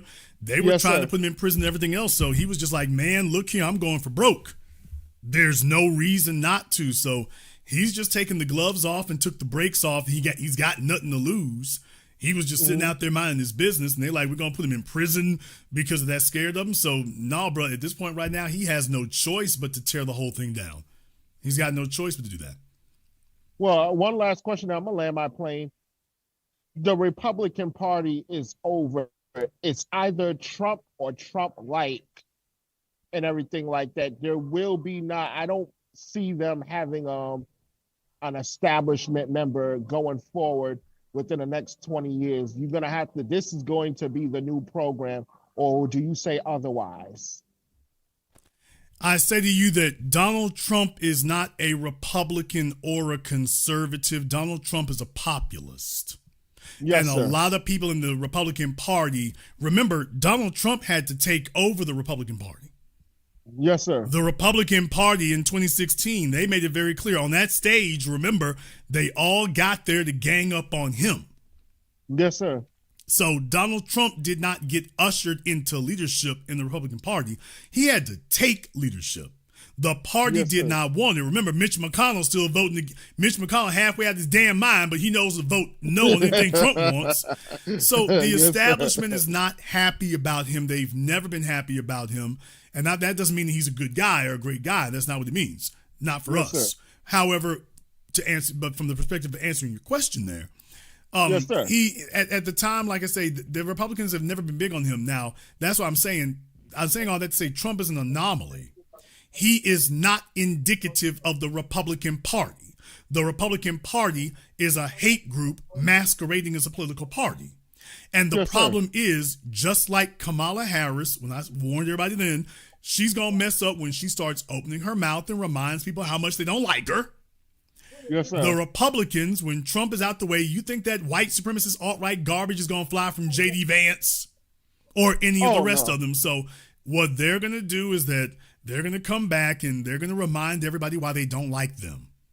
Right. And then the Democrats will find some milquetoast, something that's a little less crazy than Bernie Sanders or Donald Trump, and then tell you this is the real savior. And they'll lie good enough for one election and see if they can hoodwink people. My only Yes, thing sir. about it is it's not in our favor or in our interest to support that particular con job, that particular Yes, sir. bait and switch. It's very important we let the Democrats know that we're not falling for anything else here on in. So, but Yes, with the sir. Republicans, they're still the same lame, idiotic party that was sinking into obscurity when Barack Obama was president. If the Democrats hadn't messed up so bad, the Republican Party would be a regional party today. They would not be Yes, a sir. national party. They'd be a regional party today. So if Trump leaves or when Trump is done, who's going to take over? Vivek Ramaswamy? Yeah, J.D. right. Vance? There isn't anybody in the party who doesn't come off as a mouth-frothing white supremacist. And even in the case of Trump, the advantage he had was that he at least had been reelected. He had already been elected once. These other guys, there's no way to overlook their racism. There's no way to overlook you, give it a bypass. And they haven't done anything worthy of getting you to do that. So they don't have any of that. When Trump's out of office, the Republicans essentially go back to where they were 9 years ago, leaderless. Where the sir. Democrats are right now, when Trump leaves, after he finishes wrecking things, because this tariff thing has been a disaster, and this is just a preview of things to come. When that happens, brother, they're going to go back to being where they were 9 years ago, like the Democrats are today. Anarchy, leaderless. Everyone's going to be competing for who's the most alt-right and who's the most white supremacist. They're going to cling to that as the ship starts sinking. So it's going to be that. Yes, sir. Hey, everyone, brothers, thank you so much for tonight's broadcast, and I'm going to land my plane there. Thank you for giving us a call. The Republicans are just going to go back to being their chaotic, leaderless morass again. Because they don't even have a central ideology. They have things that upset them. And now they've tried to retreat to the delusion of thinking that they got black support. Do you realize how idiotic you have to be the white supremacist, preeminent white supremacist political party of America and think that you got black support? This is how insane that is, to think you got black support. This is crackhead delusion. They want to believe that, okay, well, when you let them know you don't have it, then what? Then they'll start going alt-right even more so again. They're already doing it. Charlie Kirk and friends. It'll be more of that. All right, we got Caleb up here on Zoom. What's on your mind, Caleb? Yes, sir. What's going on, TVA? It's actually your boy One Love, man. What's happening? All right, One Love. What's on your mind, brother? Hey, man, this right here hit real close to home, simply for the fact that, like you say, they crashing out. They crashing out over illegals. But I'm 6-0 in court defending myself. I'm 0-2, dealing with, when they give you the public defender. I had cases, I'm begging the judges to throw it out, to dismiss the case. And they want to see me actually defend my case because of my record defending my case, basically for their entertainment. And when you win the case, they still put you through the stuff and don't issue out any punishment, to those who brought that case to them with no probable cause. But for the fact that they actually breaking the law in order to defend this buffer class, it speaks for itself. It says something totally, like what you were saying, like we actually have a righteous cause for no justice, no peace, because there's no justice.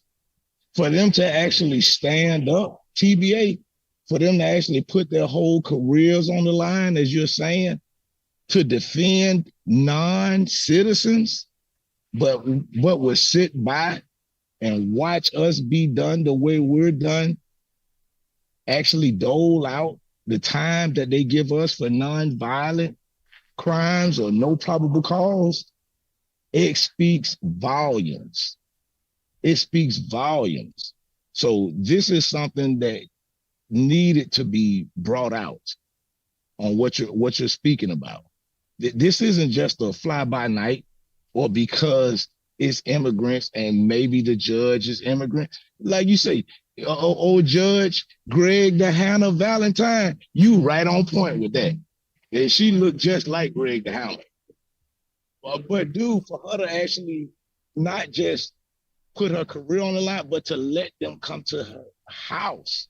Well, this was those were the other judges who did that, but she ushered them through the damn judges' chambers. You and me ain't never seen a judge's chambers before, even with our attorneys. We ain't never seen that. And she's done run off the FBI and ICE, and as soon as she kicks them out the courtroom, okay, illegals, come on over here. What I'm saying is, brother, you start seeing crazy stuff.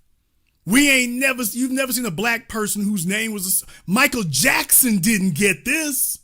Michael Jackson and Bill Cosby couldn't get this. TBA, I had a case and the judge, it was 2 officers arrested me illegally, said it was a chase, charged me with felony evasion and resisting arrest. There was no evasion. There was no resisting, because resisting can't be your primary charge. There has to be a reason for you to be arrested. They charged me with both of those. I was facing 7 years, 6 years for the evasion and 1 year for resisting. I beat the felony evasion, and because I went to trial, the jury charged me with resisting, because resisting is just saying what's going on. That by law, that's resisting. Yeah, I beat the charge. And how about the judge? Look, she knew I was innocent. She wanted to be entertained and see if I can go from 5-0 to 6-0. She just wanted to see that. And the fact of the matter is, because I beat it, was both of the officers was in the same car, and gave two different stories. I won that part. She got off of the bench. I'm sorry about the noise. I'm outside. But TBA, how can the judge continue a case after she stepped off of the bench? She stepped off of the bench and said he was found innocent of the felony evasion, which was the primary charge, but said we're going to have sentencing for the resisting right here. But she stepped off the bench. And I said, you can't do that. And she kind of shooed me off, like, don't worry about it. I got this. And I'm like, this isn't valid. She asked the prosecutor, what do you suggest for the time on the resisting? The guy said, I still want the whole 365. She said, you can't possibly want the whole 365 if both of your officers just lied on the stand. And he said, well, what do you suggest? And I jumped in. I said, it should be dropped. And she said, well, it's not going to be dropped because you was found guilty. So we say time served for the time you spent in the county up until this. Dude, but yet you got these judges. You got them going above and beyond for non-citizens. Right. If they had done that much for you, you never would have made it to court in the first damn place. Yes, and what I'm saying is, I'll be damned. So you folks are capable of doing that.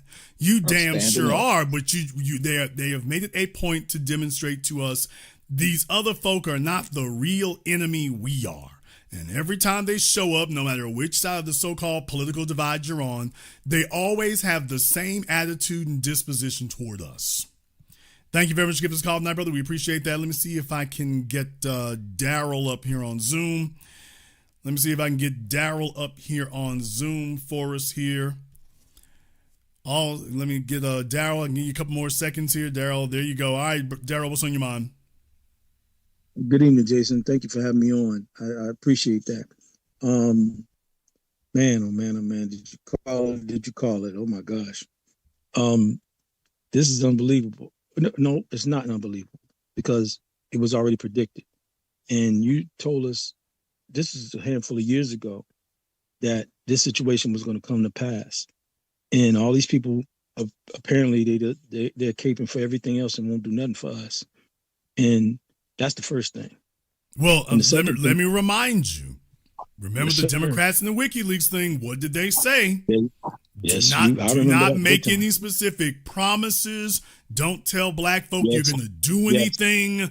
Tell them you empathize and sympathize, but do not actually do anything for them. This is the stated official policy of the Democrat Party. The Republicans at least say it up front. At least they say up front, we ain't gonna do a damn thing for you niggas. Okay.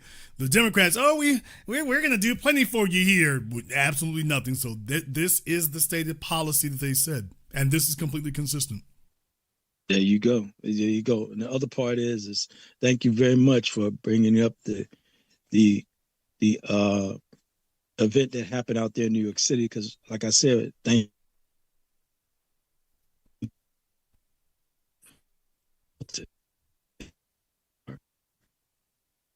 man, some between and 32 stores, so the young they yeah.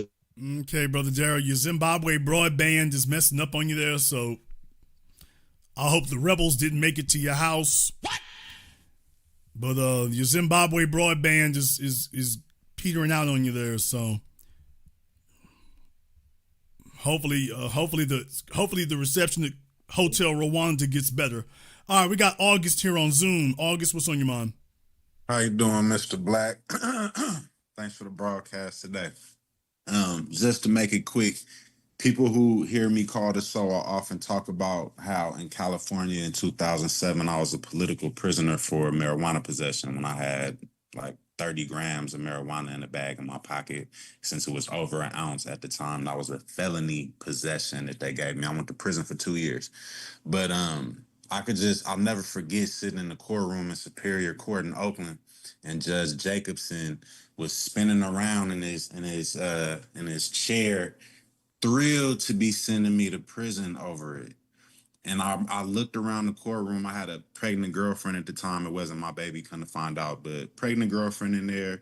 Courtroom full of people, clerks, employees of the courthouse, and nobody even looked up to say like, "Whoa, we're about to send this, 25-year-old dude to prison for 2 years because he had a bag of weed in his pocket in California." This is when Schwarzenegger was trying to get the taxpayers to vote on legalizing weed in California because of the fiscal crisis and everything like that.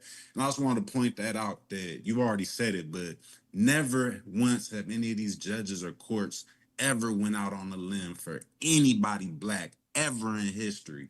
And it speaks, like the last caller says, it speaks volumes about just really blatantly disregarding. I'm in your face on camera in front of the feds, blatantly disregarding the law.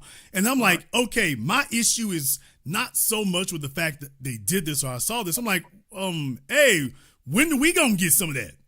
I'm not even, listen to me, brother. Do you see how lenient I am? I'm not even saying they have to stop doing it. I'm saying, hey, could we get some of that action over here? Right. That's all I'm saying. I ain't even saying you got to stop the damn foolery. But I just couldn't help but notice everybody gets a touch of that except us.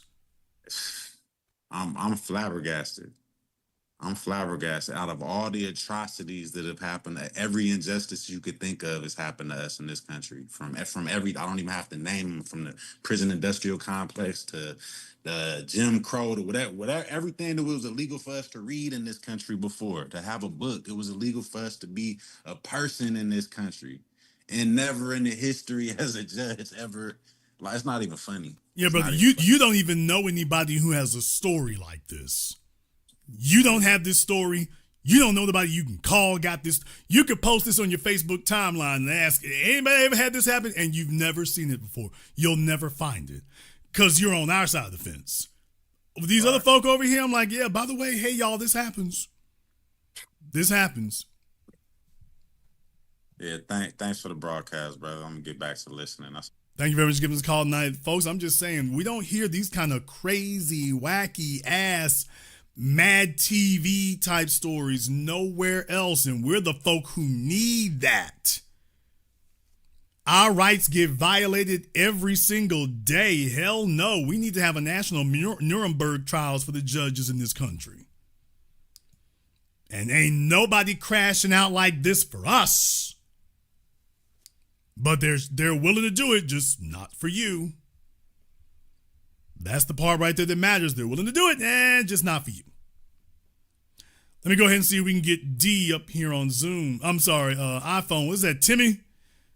All right, Timmy, where you at? Hi, how you doing? Good morning. I'm still in Kuwait. My deployment is almost over. Just finished working out.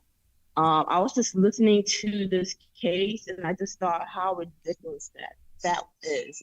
That it's like a sideshow.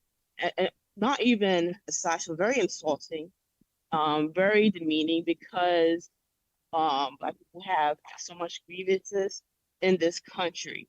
And those people, that it was not even innocent immigrants that they were standing up for. It was actual criminals. Like, they beat somebody down, 2 people and a female.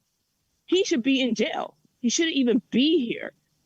I can't believe how insulting that is. Like, I would like to do more background on that particular judge to know her background. And let me explain to you how that happened. I'm letting y'all know right now what's going on. That came from the top. What? I need y'all to understand that. That came from the top. The Democrats have been sending around memos telling their people to be aggressive and whatnot. That came from the top. They're looking for anybody who's willing to crash out so they can sit up here and try to come up with somebody they can rally around. But I want to remind you of one more thing, Timmy. I told you all about this before. Mm-hmm. When Biden got elected, what did I warn you all about? I told you they are going to sit up here and talk about everything except us. Biden comes in, it's all about Asians, then it's about LGBT, then it's about Ukraine. Is every time that bastard turned around, he wanted to discuss everything except us. And also, one more thing. Didn't Joe Biden tell all of us that as soon as he got in office, he sits there in front of black folk and says, y'all got to get behind the Latinos. What? Black people are going to have to get behind the Latinos. I'm like, okay, you can kiss my whole shiny black ass right now. So now that his senile ass is out of office, yeah, I'm just like, okay, yeah, this is the get behind the Latinos thing. So do you realize they're doing it again? Even the Democrats being out of power, they haven't changed the strategy. We still need to focus on anything and everything except black people. You haven't heard any of them, Alexandria Ocasio-Cortez, you haven't heard any of them talk about what we need to do for black folk. It's the same thing, people, whether they are in power or out of power. Do y'all realize all they did was rewind and recycle the playbook again? Let's talk about illegals. Let's talk about tariffs. Let's talk about Russia. Let's talk about LGBT. They're sitting up here defending males and females' bathrooms, anything and everything, and they're radical about everything except us. Ain't no radicals in their party when it comes to us.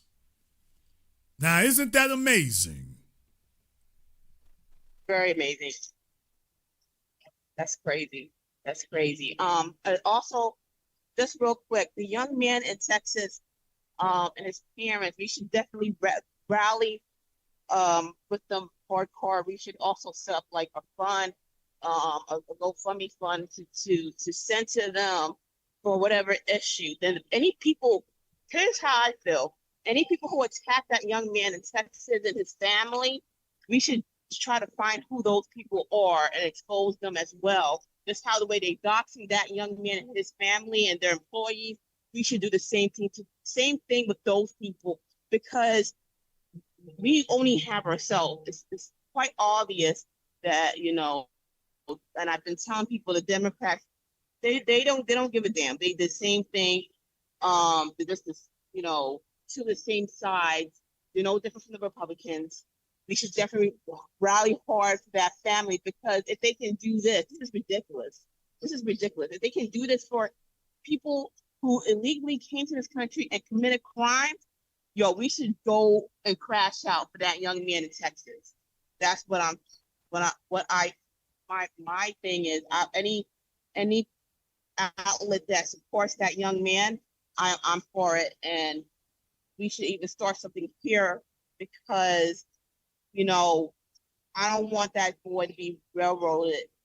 And well, the good news is that Megyn Kelly and friends helped take care of that for us. Once again, that story wouldn't have been a national story if the damn white supremacist alt-right media hadn't blown it up to be. If they hadn't been so crazed about it, it's very possible that would have just slipped below the radar. So we really got them to thank for highlighting it, being able to do that. But it's not accidental. Also, notice the Democrat Party isn't saying anything about it. The Democrats aren't saying a word about this. Now, they're all for this illegal down there in El Salvador. They getting plane tickets and senators are flying out and everything else. Dead ass quiet in Texas. Jasmine Crockett. Hey, it's crickets in Crockett. Thank you very much for giving us a call. There's crickets over there with Crockett. Thought pocket congresswoman. Okay. Ain't got nothing to say about that. Folks, all I'm saying here is these folks, they get real radical for everyone except us. They're not radical for us at all. All right, we got D in LA. D, what's on your mind?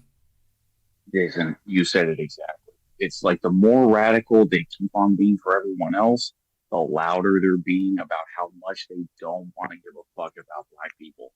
And, they can be as loud as they want. We can keep on invoicing them longer and longer, but they're just being really loud about how much they care about everyone else. Just to agree with everything else. Great broadcast. Thank you very much for giving the call, brother. We appreciate it.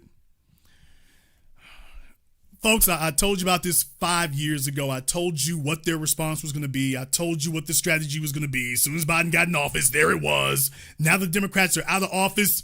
There it is again. So what they're really checking to see is how dumb we are, or what I was saying there before. They're checking to see if, let's see if y'all finish venting. Here's the strategy that they're looking for, people. They're looking for Trump and the Republicans to make themselves so unacceptable that the Democrats will be our only option by default. That's what they're wagering on right now.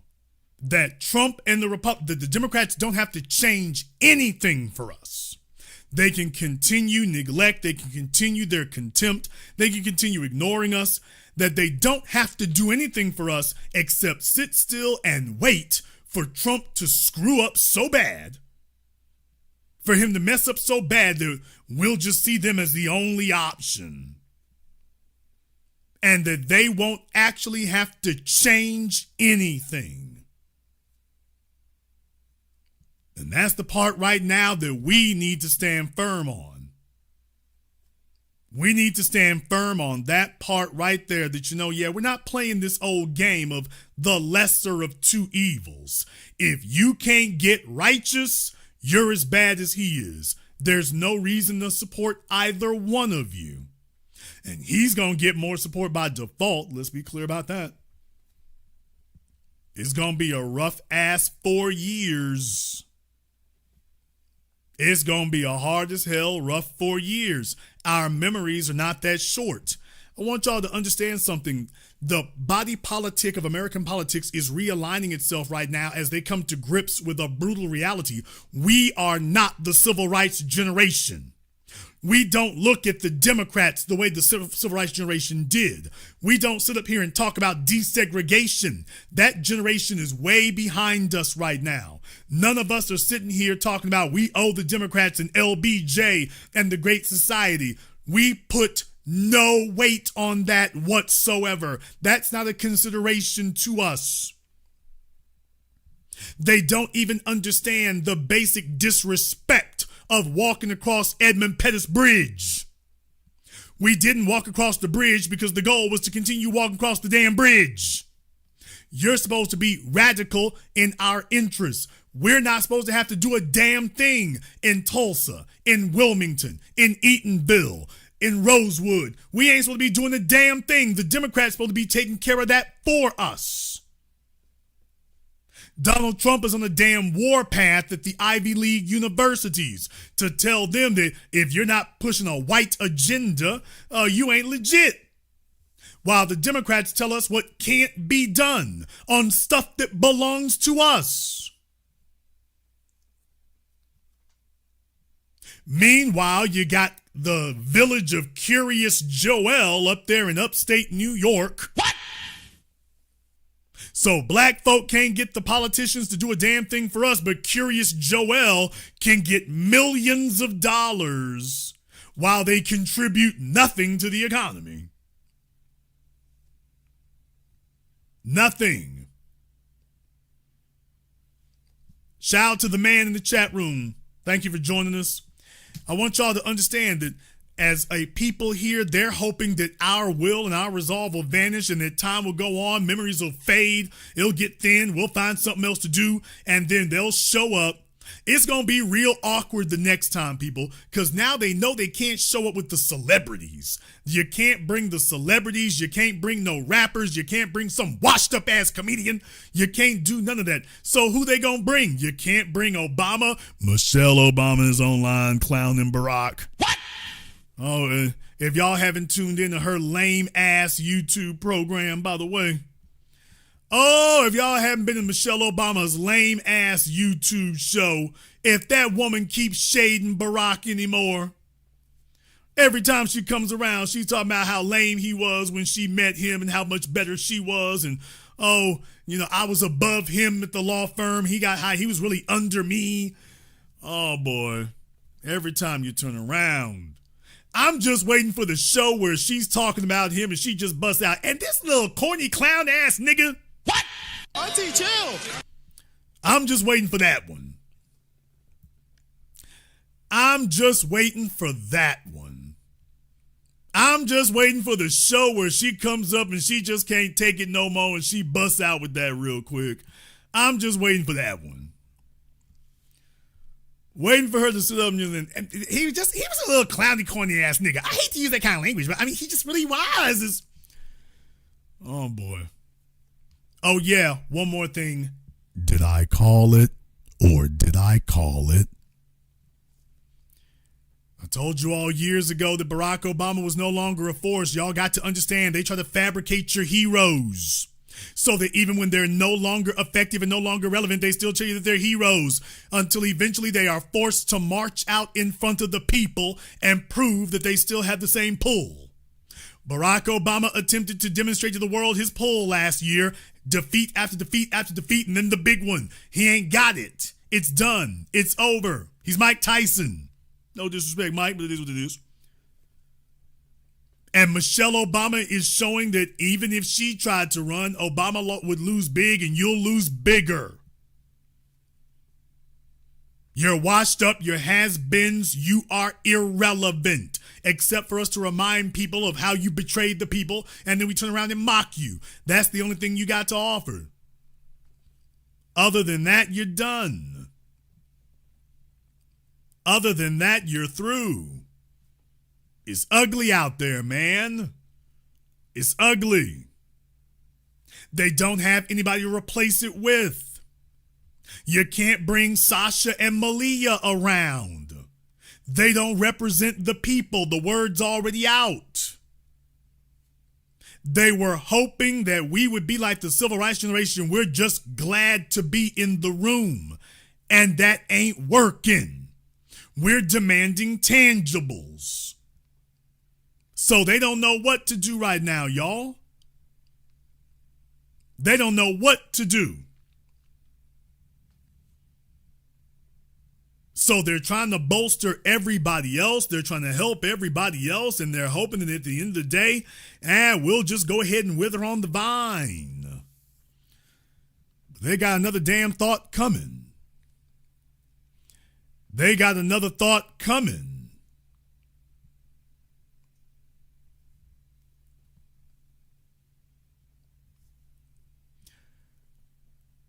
Barack cannot just sit out there and say nothing. He can't do that.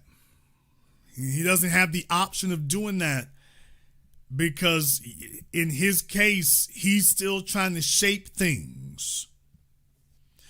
He's still trying to lead the party from the shadows, and it's going to be a rough-ass ride. That's the issue. I want to thank Grind Time for contributing to tonight's program. YGLTB1.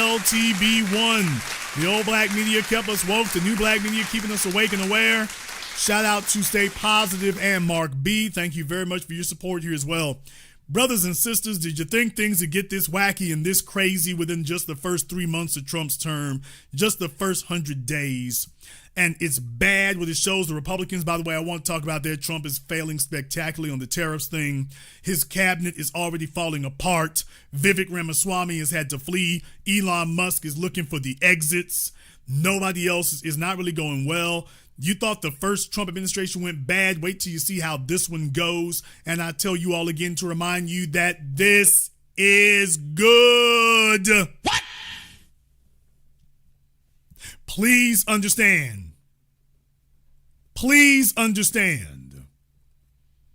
I want y'all to notice that our position is solid and secure. We ain't support none of these bastards, and we never have. We have been completely consistent. We warned the establishment that if you did not change your ways, we would allow agents of chaos to take you. Here they are. We've accomplished our goal. Our goal was to make their lives hell. We've accomplished that. And you got 4 more years of it? Oh man, this was just the first 3 months. You got 4 more years. Letitia James is staring down the barrel of a shotgun named indictment. Sam Antar did another interview where he was like, hey, we checked the paperwork on these things. Actually, the statute of limitations has not passed. What? He said, oh yeah, one more thing. The statute of limitations has not passed. They just sentenced Congressman Santos to 7 years for fraud. They just sentenced him to 7 years.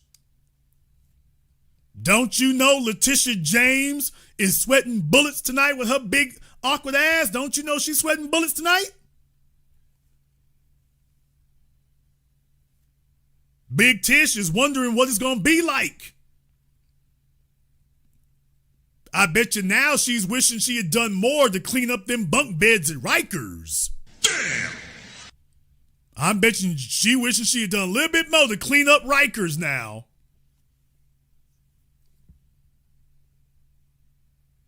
Just understand what the hell you looking at. Let's go ahead and jump back over here on Zoom. We got Lawrence here on Zoom. Lawrence, what's on your mind? How you doing, Jason? How's your night going? I appreciate you taking my call. I'm gonna be honest with you. I want to first give you your flowers. On one of your past broadcasts, you spoke about how you apologized because you could have became a lawyer. And due to the fact that I was working at the time, I wasn't able to call in. But I absolutely feel you, and I felt you as well, because when I was growing up, that was something that me and my brother would tell each other. He was supposed to be a doctor. I told myself I was going to be a lawyer. He ended up becoming a doctor. I ended up moving into music. And when I say that, I don't want to say it was a regret, but the universe showed me over time how I was more needed in the law spectrum rather than in the music area, even though I was able to hold my own in like music business and things like that. That kind of showed me that I was supposed to be a lawyer in the first place. So I ended up going back to school to become a lawyer. And I'm in my senior year now of my last year of college or whatnot before I can actually go into law school because of the fact. And I've been telling people just off the back like this, there's a lot of things that you might want to do, but in life, the universe tends to show you exactly what you need to do. So when I heard your last broadcast about that situation, almost everything came like full fold. It just came in fruition as of why I had such a hard time within music. Even though I was good in the area, I still had to fight for myself in those areas using some of the things that I could have been doing for my own people. And so with that, I want to give you all the grace and glory, because another thing that you said was the fact that if you really like something, you want to start something and pass it down to your children. Come to find out, my son, he ended up loving music and all this other stuff. He wanted to become a music artist as well. And one of the things that I've been trying to teach him is that now that I'm like in the law spectrum, I'm trying to get into this area here. One of the things that I would say to him is that, honestly, and I say this to all children, whether you want to do something, you can have something and still want to do it and do it. But for your people, you need to literally get in there and find something that your people need and just move in that spectrum, if that makes any sense. Yeah, that's the part that's missing, is the agenda part of it, because that's why I'm showing you. You didn't just end up with these Latino judges in New Mexico letting illegals and gang members run amok. You didn't just end up with that. They had to make a decision. They had to go to school. They had to put themselves in position where they could be used and could be effective and could be active in the system. They had to get themselves into that position. Now, we face some particular headwinds, because if you don't have the money, you're not going to be able to get much of anything done. So because we have been so economically starved, because we've been targeted, and because that's been the situation, we've had to spend so much of our time trying to compensate for that. You know, for simple survival, we spent so much time trying to do that so that just so we can make it the next 30 days. You know, it's very difficult to deal with law school and stuff where you're trying to map out 5 to 10 years when you got issues in the next 5 weeks, the next 5 days. So that tends to suck up all the oxygen and swallow up everything. And I'm just going to say it here, you know, these other folk they've really been organized and focused in a way that a lot of ours haven't been, because, you know, Chris Rock said that a white man gets some money and builds a Walmart. Black folk get some money and get some jewelry. And I'm not going to say that across the board, but what I will say is the black folk who got real disposable income, sitting on millions, I'm just saying I got no respect for them. They can do it. I suppose they can do with their money what they want to do. But when the man get ready to come get you, then don't start yelling the black thing. Shannon. What? And deal with it, nigga. I ain't got no respect for nobody who come and do that. And I'm looking to see if you done put money on the streets. Put the bull crap to the side. Let's just put the bull crap to the side for a moment. I don't want to hear a nigga coming to us looking for rallying and support. I'm checking to see where the dollar's been over the last damn decade, dude. Okay, if you were able to get on the Denver Broncos or whatever team y'all were on, and you got the bag and everything straight, hey man, who the hell y'all looking out for? These other folk, let me tell y'all something. In the reason that there are MBAs, you damn right I'm yelling it because ain't nobody else telling it. The reason there are MBAs is because I taught y'all that becomes their excuse to let in the select ones they choose. That's why you look at these corporations and you're like, this dude doesn't have any work experience. He's got an MBA, okay, and he's white. And that's their justification for putting him in charge over you. It's just that one thing by itself. So they give positions to these other folk. As black people who've worked in America, worked in corporate America, I'm talking about, when I say corporate America, I'm talking about you just work at Walmart. You're training the white kids who are going to be your manager. You've been working there 20 damn years. They hire one white kid. Next thing you know, he's the manager within 6 damn months. They place these other people in positions. They put them there. They tell them that's where you gonna be at. They tell them that. That's the issue. That is the issue right there. That's a big problem. You're right. You're absolutely right, Jason.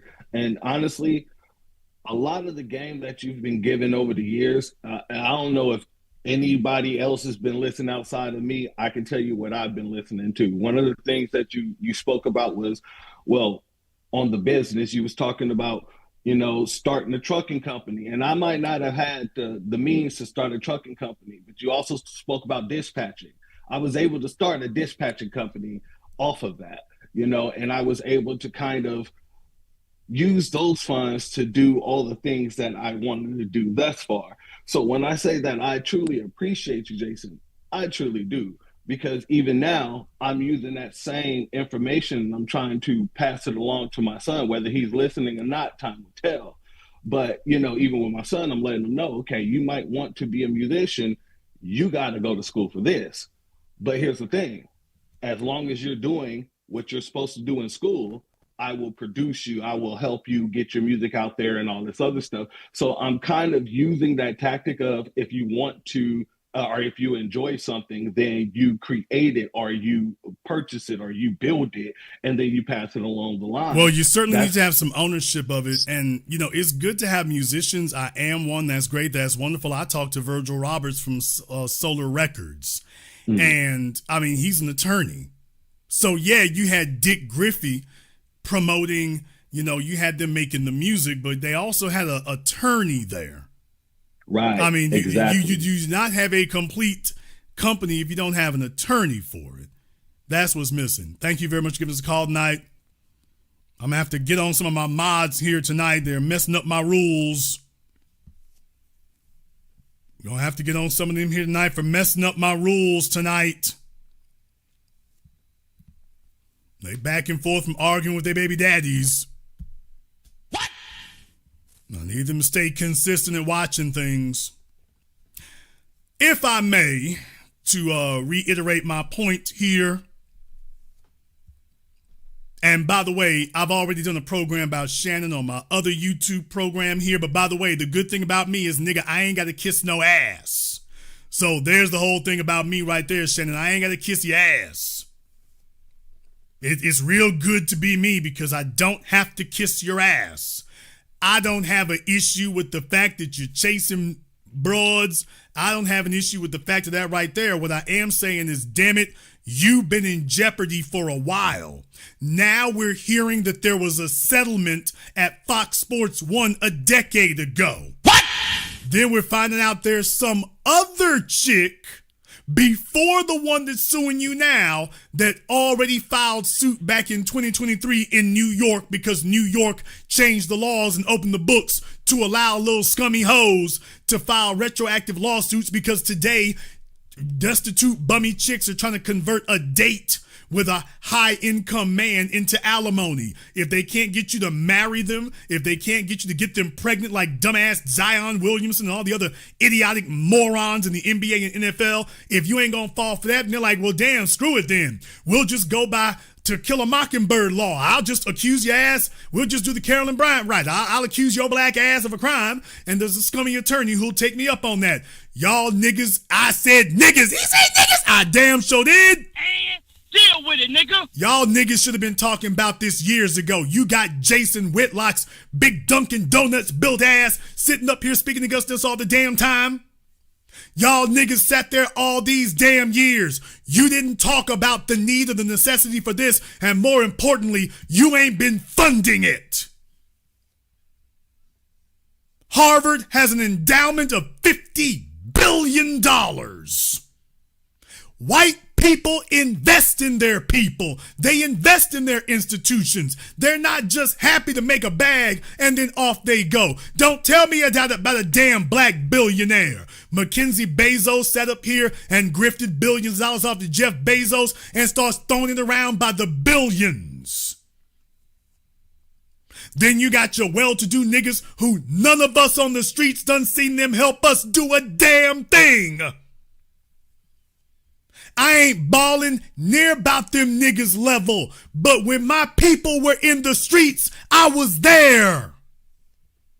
When my people was in the streets, I gave what I could. I brought my damn invoices. Niggas sitting on dozens of millions and won't say a word. Sitting on dozens of millions. Stephen A. Smith's coon ass, butt dancing ass, boot licking ass, Sambo, Song of the South, Brer Rabbit ass. And he talks about politics all the damn time, kissing Sean Hannity's ass. And you niggas over here will not be a counter voice against that. Y'all supposed to be talking about the law students. Y'all supposed to be talking about who we got out there, where the next Johnny Cochran is, and then you're supposed to get off your ass and do something about it. Madam C.J. Walker didn't just talk about our situation. She did something. Booker T. Washington didn't just talk about our situation. They did something. Hell yeah, Madam C.J. Walker bought herself a big-ass house. And she also powered the damn movement under the face and the brutal regime of Woodrow Wilson, who said we ain't having no more black immigrants, just white ones. And during the time of Jim Crow segregation, she didn't just buy herself a big house and a Cadillac. Yeah, she bought a big house and a Cadillac. And there's the picture of her and her girls in the car back when cars were a new thing and the rich man's toy. And the things haven't really changed when you think about it. Yeah, she did that too. But she earned the right to do that because she put something aside to invest in her people. She earned that house. She earned that car. We ain't got a damn thing to say about it. She handled her business. She did what she needed to do for her people. when it was hard to do it. Niggas living the damn easy life. They stacking up white women like pancakes at IHOP. And deal with it, nigga. And I'm saying, okay, do what you do. But you done let your damn fetishes sit up here and lead you into a situation where you done did plenty for these white girls, ain't did a damn thing over here. Bet you wish you had a black legal class now, don't ya? Damn. Like Bill Cosby. I bet you're wishing that you had invested in a black legal class a decade ago, Shannon. Because those kids would be getting out of school right about now, Shannon. They'd be in corporate boardrooms. They'd be in them legal law firms right about now, Shannon. They'd be there right about now, Shannon, wouldn't they? Hey, dude, if you had gotten active after that settlement back at Fox Sports Net a decade ago, if you had gotten active because you had the money for it, by the way, yeah, they would just be getting out of school right now, wouldn't they, Shannon? They be getting out just about now.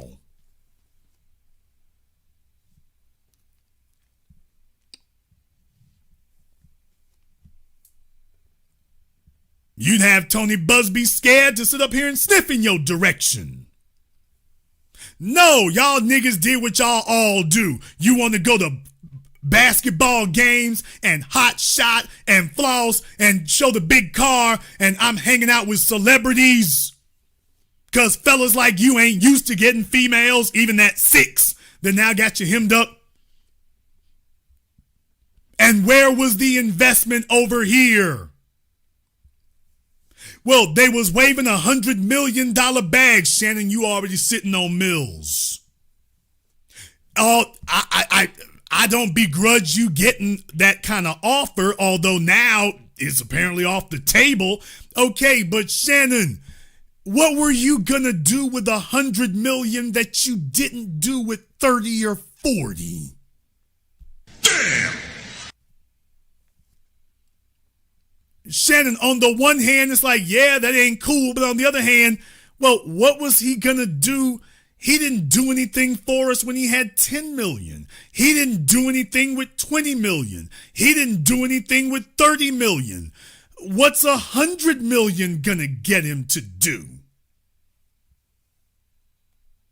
What was he going to do if you gave him 100 million? More of what he's already doing. He'd have more basic blondes in more cities. That's all he'd be doing. And I'm like, hey, fella, if that's the best you can do, nigga, you on your own. Because you left us on our own. Well, you're on your own.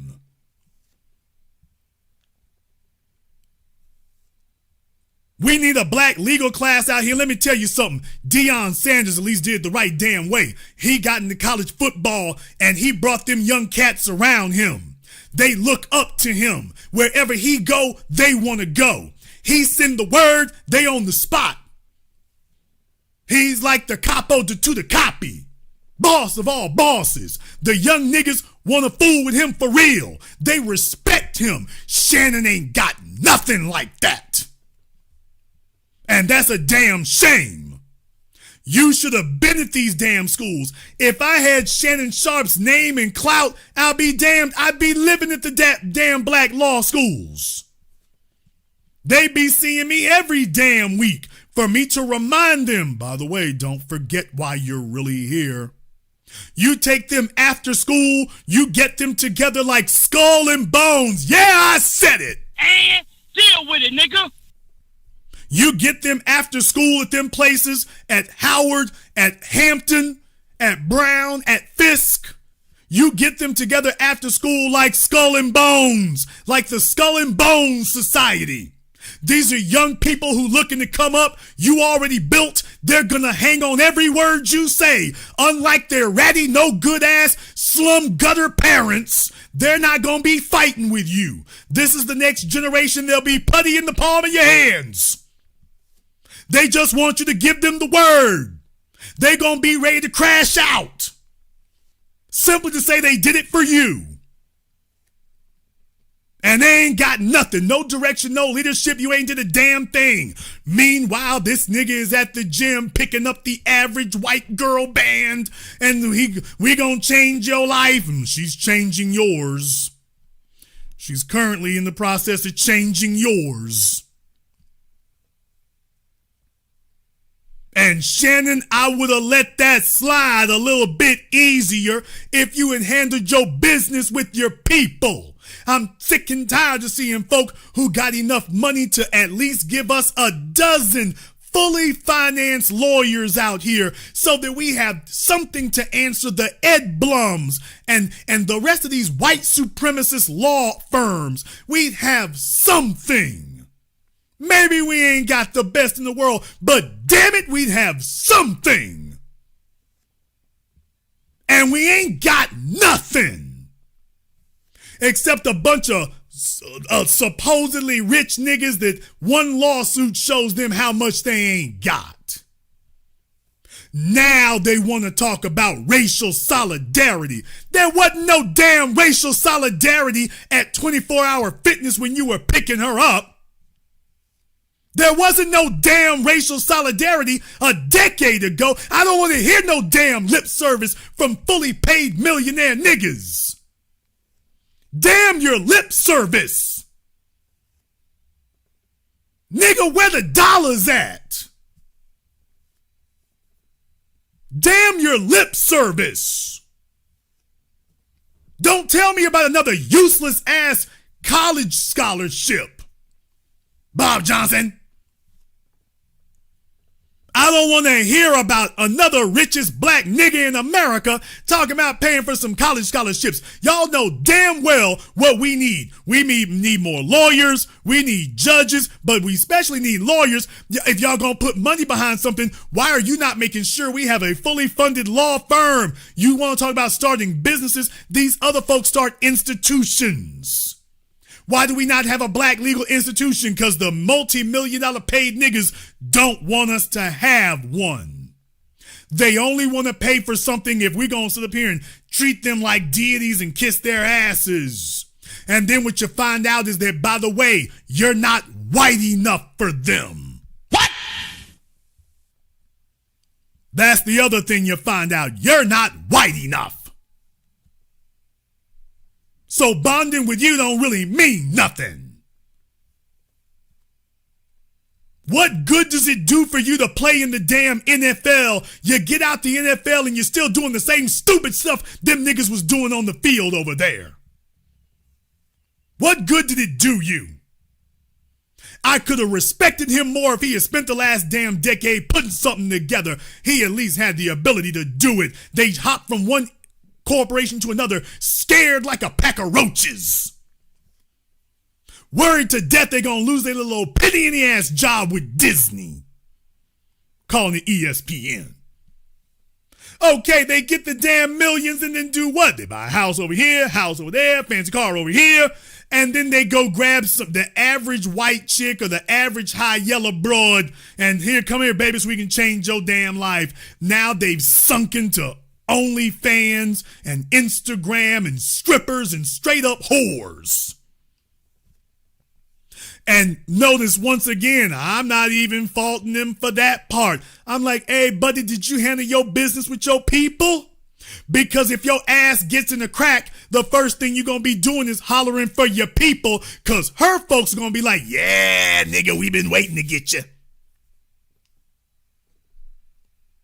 I don't give a damn how well they spoke about your gameplay or nothing else. You know full damn well they're waiting for you to slip up, and when you do, they're gonna convict you as guilty from day one, because you're not guilty of sexual assault. You're guilty of being black. Why in the hell did you not use this time to at least make sure you did something? At least make sure you did something. All these niggas want to act like they're going to be armies unto themselves. Bill Cosby spent decades trying to be an army unto himself. He was just going to be a kingdom unto himself, and we ain't going to kiss his ass. And I'll be damned when them folk came for him. Where my people? Your people are still out here struggling, Bill. That's where they are. Because you took care of you. Until the day you couldn't anymore. You took care of you right up until the day you couldn't anymore. And then you needed some damn backup. And you ain't got none. And let's be very clear, people. Bill Cosby ain't out the woods yet.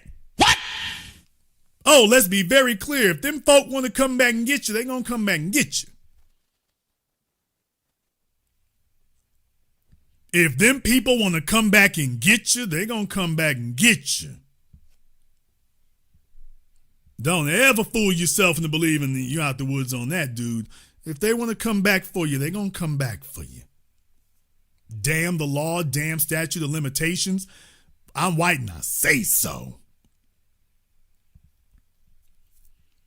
Do not bring me another overpriced, overpaid nigga trying to floss about things, talking about what the hell they got. Don't bring me another black business person talking about what the hell they got. Rolling up in their Bentley, rolling up in their Rolls Royce, and they people is out here struggling. The young folk who would kill or die to be up under them. Y'all ain't even took out the time to say, hey, there's a reason why I played for you all, The Departed. I don't give a damn who don't like it. Martin Scorsese was trying to talk to black folk in that movie.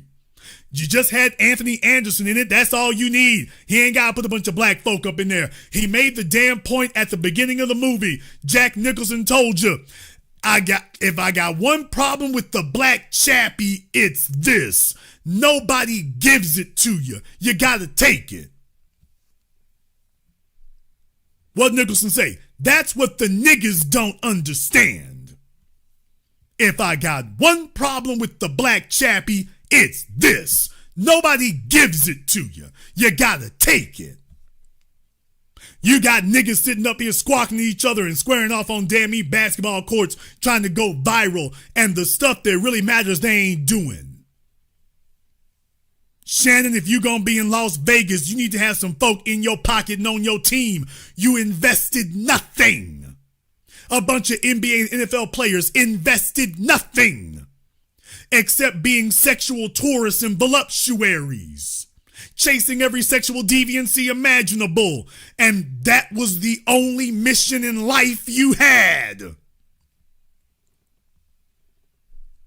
So now the bell tolls.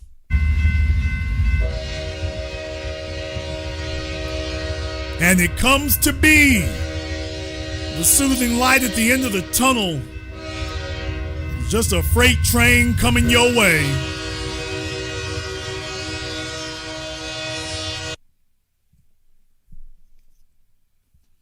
Now they want a black legal class. Let me explain something to y'all right there. Jay-Z made sure he got so deeply embedded with them folks they couldn't do nothing with him. But let me explain something else to you. There's a bunch of white men going through what Shannon Sharp is right now, but they have a system and a people. They got folks to run interference for them. They got people to shut this down. They got folk in the media send an email, hey, don't print that. I need y'all to understand that there's a bunch of folk out there right now dealing with the same thing Shannon is, but there are people protecting them. Hey, don't print that. Don't print that, don't nothing. They just moving along. They got their situation stacked. They got that. They niggas sitting up here buying sports cars, trying to pick up chicks like you're still a damn college player. And then when the system shows up, you think you're going to pay a lawyer to get your way out of that. Buddy, they're not coming at you by themselves. They're coming against you as a group. You need a group to push back against them. Ain't got it.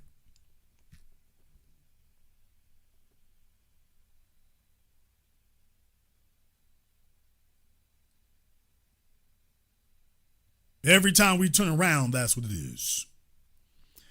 I'm going to go ahead and take one more caller here on Zoom. Let me go ahead and get Khalil here on Zoom. Khalil, what's on your mind?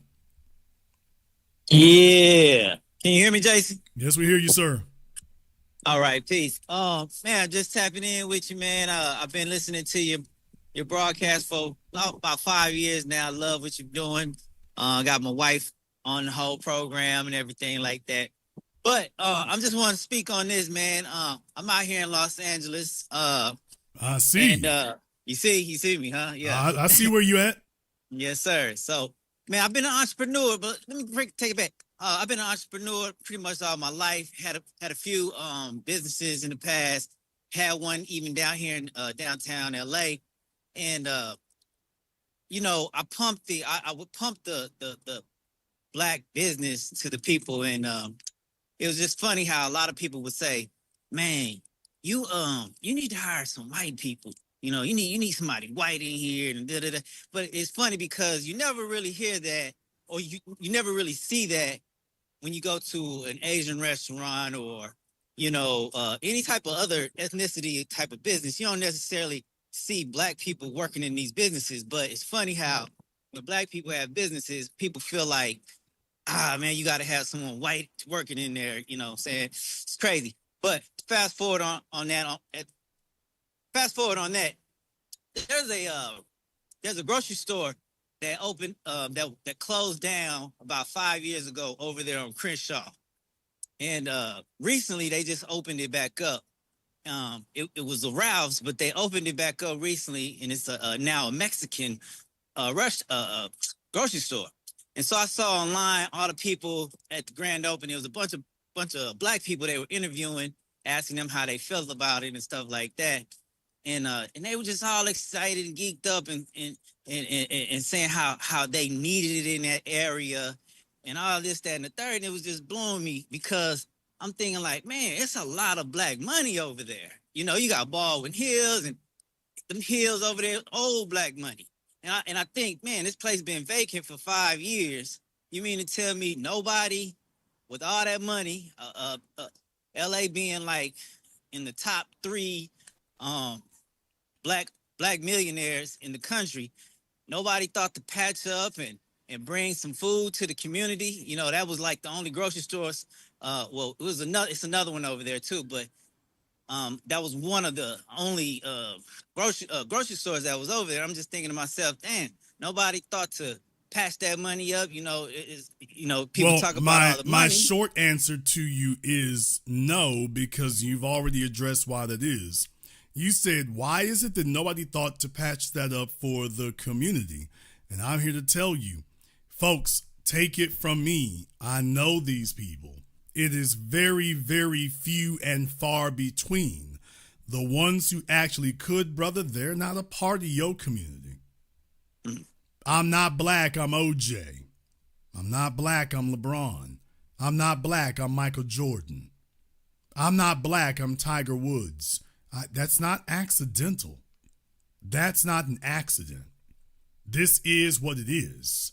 So please understand, they went and did that for their own personal benefit, not for a group benefit. They went to go get their house in the hills, in the Palisades, whatever's left of it, in Beverly Hills, in the Valley. They went to do that for themselves. I know what, brother, I want to tell y'all, I've been saying this for years. I need y'all to take this to heart. I'm not saying this to be an ass to be mean. You cannot count on your celebrity class at all. In the celebrity class, I include the athletes with that. I know these folk. I'm letting y'all know. Brother, they just want to style and profile. They want to show off their Rolls Royces and their Bentleys. They want to pick up chicks, so they just basically want to live this eternal disco night eternally. That's what they thing is. That's it. There's nothing else. Nothing else. Yeah. Man, I just wanted to tap in, give you the 411 on the latest, what's going on over here off the Crenshaw. No, I want to tell you this too. It's funny because I actually saw the blueprints of what they're about to do to the Crenshaw strip. I have a friend that showed me the blueprints. And it's funny because a lot of people don't know what it's going to look like. But when I tell you Crenshaw is about to look totally different, what they got planned for that strip, and man, that would have been a nice little gold mine, you know, for the community to have that, you know, taken back, you know. No, I'm gonna come back. I'm gonna come back eventually and come back through there. Last time I was there, they were putting the subway through there and all that. Nipsey was dead. So it's been a minute since I've been able to go up Crenshaw. I'm pretty sure by now they should be mostly finished with that.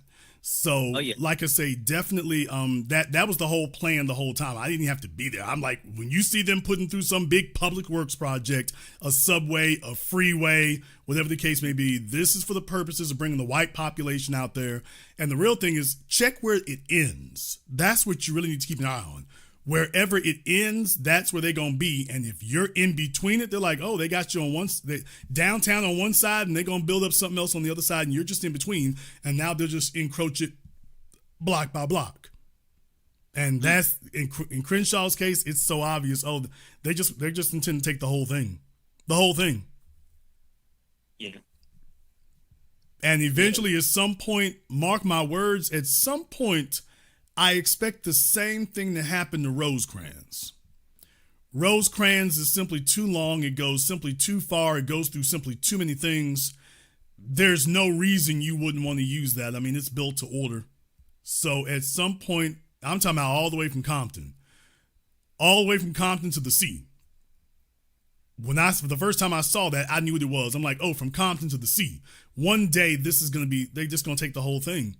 Imagine Beverly Hills, imagine Rodeo Drive for like 40 miles. Mark my words, you're going to see something like that. But brother, if y'all are going to have something, if you're going to make something happen, don't listen to folk who can't do nothing for you. As far as running your business, you get the best people you can, period. Don't look to have white folk represent you, though. It's good to be able to rapport with everybody. But that just shouldn't be a target. Somebody who doesn't run nothing, trying to tell you need to do one thing over here and you're doing something they can't do, I think that automatically shows you the validity of their statements. So but if y'all are going to make something happen, it's going to come from you. Is somebody in the chat room mentioned Nipsey Hussle? He couldn't count on no athletes. He couldn't count on the entertainers. He couldn't count on the rich niggas out there in the hills. Y'all cannot count on them, brother. They're from a previous generation and all they want to do is look out for themselves. They are completely divorced from you. As far as they're concerned, anything happen, that's you over there. So y'all are going to have to get together yourselves. You're going to have to get together on your own. And I hate to say it like that, but I'm not going to lead you into false hope. If it's going to happen, it's going to be you and just you. That's the bad news. Here's the good news. You're enough. Thank you very much for giving us a call. Yeah, the bad news is it's going to be you and the folk who had before, they're not really going to be helpful. That's the bad news. Here's the good news. You're enough. You're enough. Speaking of restaurants, Turkey Leg Hut. What? Oh, my man. Lindell Price. Brother, what's going on? Y'all, the people done come to get him. Yeah, they done come to get him. Yeah, they said it was arson at this previous restaurant 4-5 years ago. They done come to arrest him for that. Not for the Turkey Leg Hut, for something else. They came to get him for something else. Another incident at another restaurant. They said he burned the place up. They got him and 3 or 4 other folk. Yeah, they done got him and 3 or 4 other folks. So the Turkey Leg Hut is gone. Turkey Leg Hut is gone. And the Oyster Hut. I'm reading from a story right now. Former co-owner of the Turkey Leg Hut indicted on federal charges related to a fire and explosion at the Houston bar.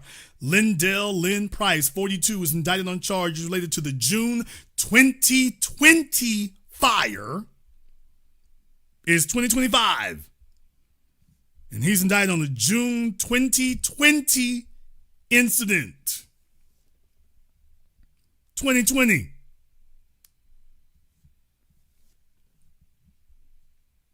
The incident, which was returned April 8th, is against Lindell Price. He was previously the co-owner of the Turkey Leg Hut and is currently the owner of the Oyster Hut. According to investigators, Price plotted to set fire to Bar 5015, which is owned by another former owner of the Turkey Leg Hut, who is Price's former business partner. There was a resulting explosion at the bar, felt by nearby residents.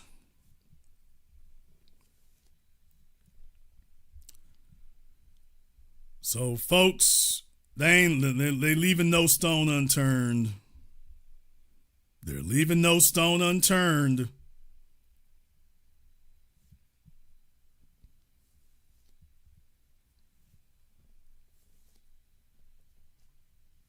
Well, I guess we still got Trillburger. What? I guess we still got Trillburger, but just letting y'all know, hey, man, these folk ain't playing no games out here. It's not playing no games. I take this all very seriously. They playing no games. We're going to go ahead and wrap things up here tonight. We're going to go ahead and wrap things up here tonight. Want to send a shout out here to Grind Time. We have no friends. You're absolutely correct. Thank you very much for your support tonight. Ronnie Hunter, Fear to None. Big shout out here to Keith B here. If you are new here to the Black Channel, welcome to the Haven of Intelligent Black Thought. We do this every weekend, holidays, some days in between. Click that red subscribe button. Click that yellow notification bell. Join us each and every time that we're here.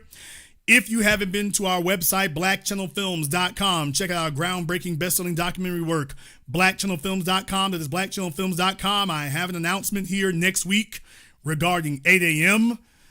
Be very, very glad to make that for you all. So I have an announcement coming up next week regarding 8 a.m. You are not going to want to miss that. You have been warned. I want to thank all of you for tuning in to tonight's program, live or recorded. Thank you all for liking, subscribing, and sharing. And this concludes tonight's broadcast of the Black Channel. I am your host, your brother, your humble servant, the Black Authority. And until next time, my brothers and my sisters from around the world, remember, Black is the future, and the future is uncompromising.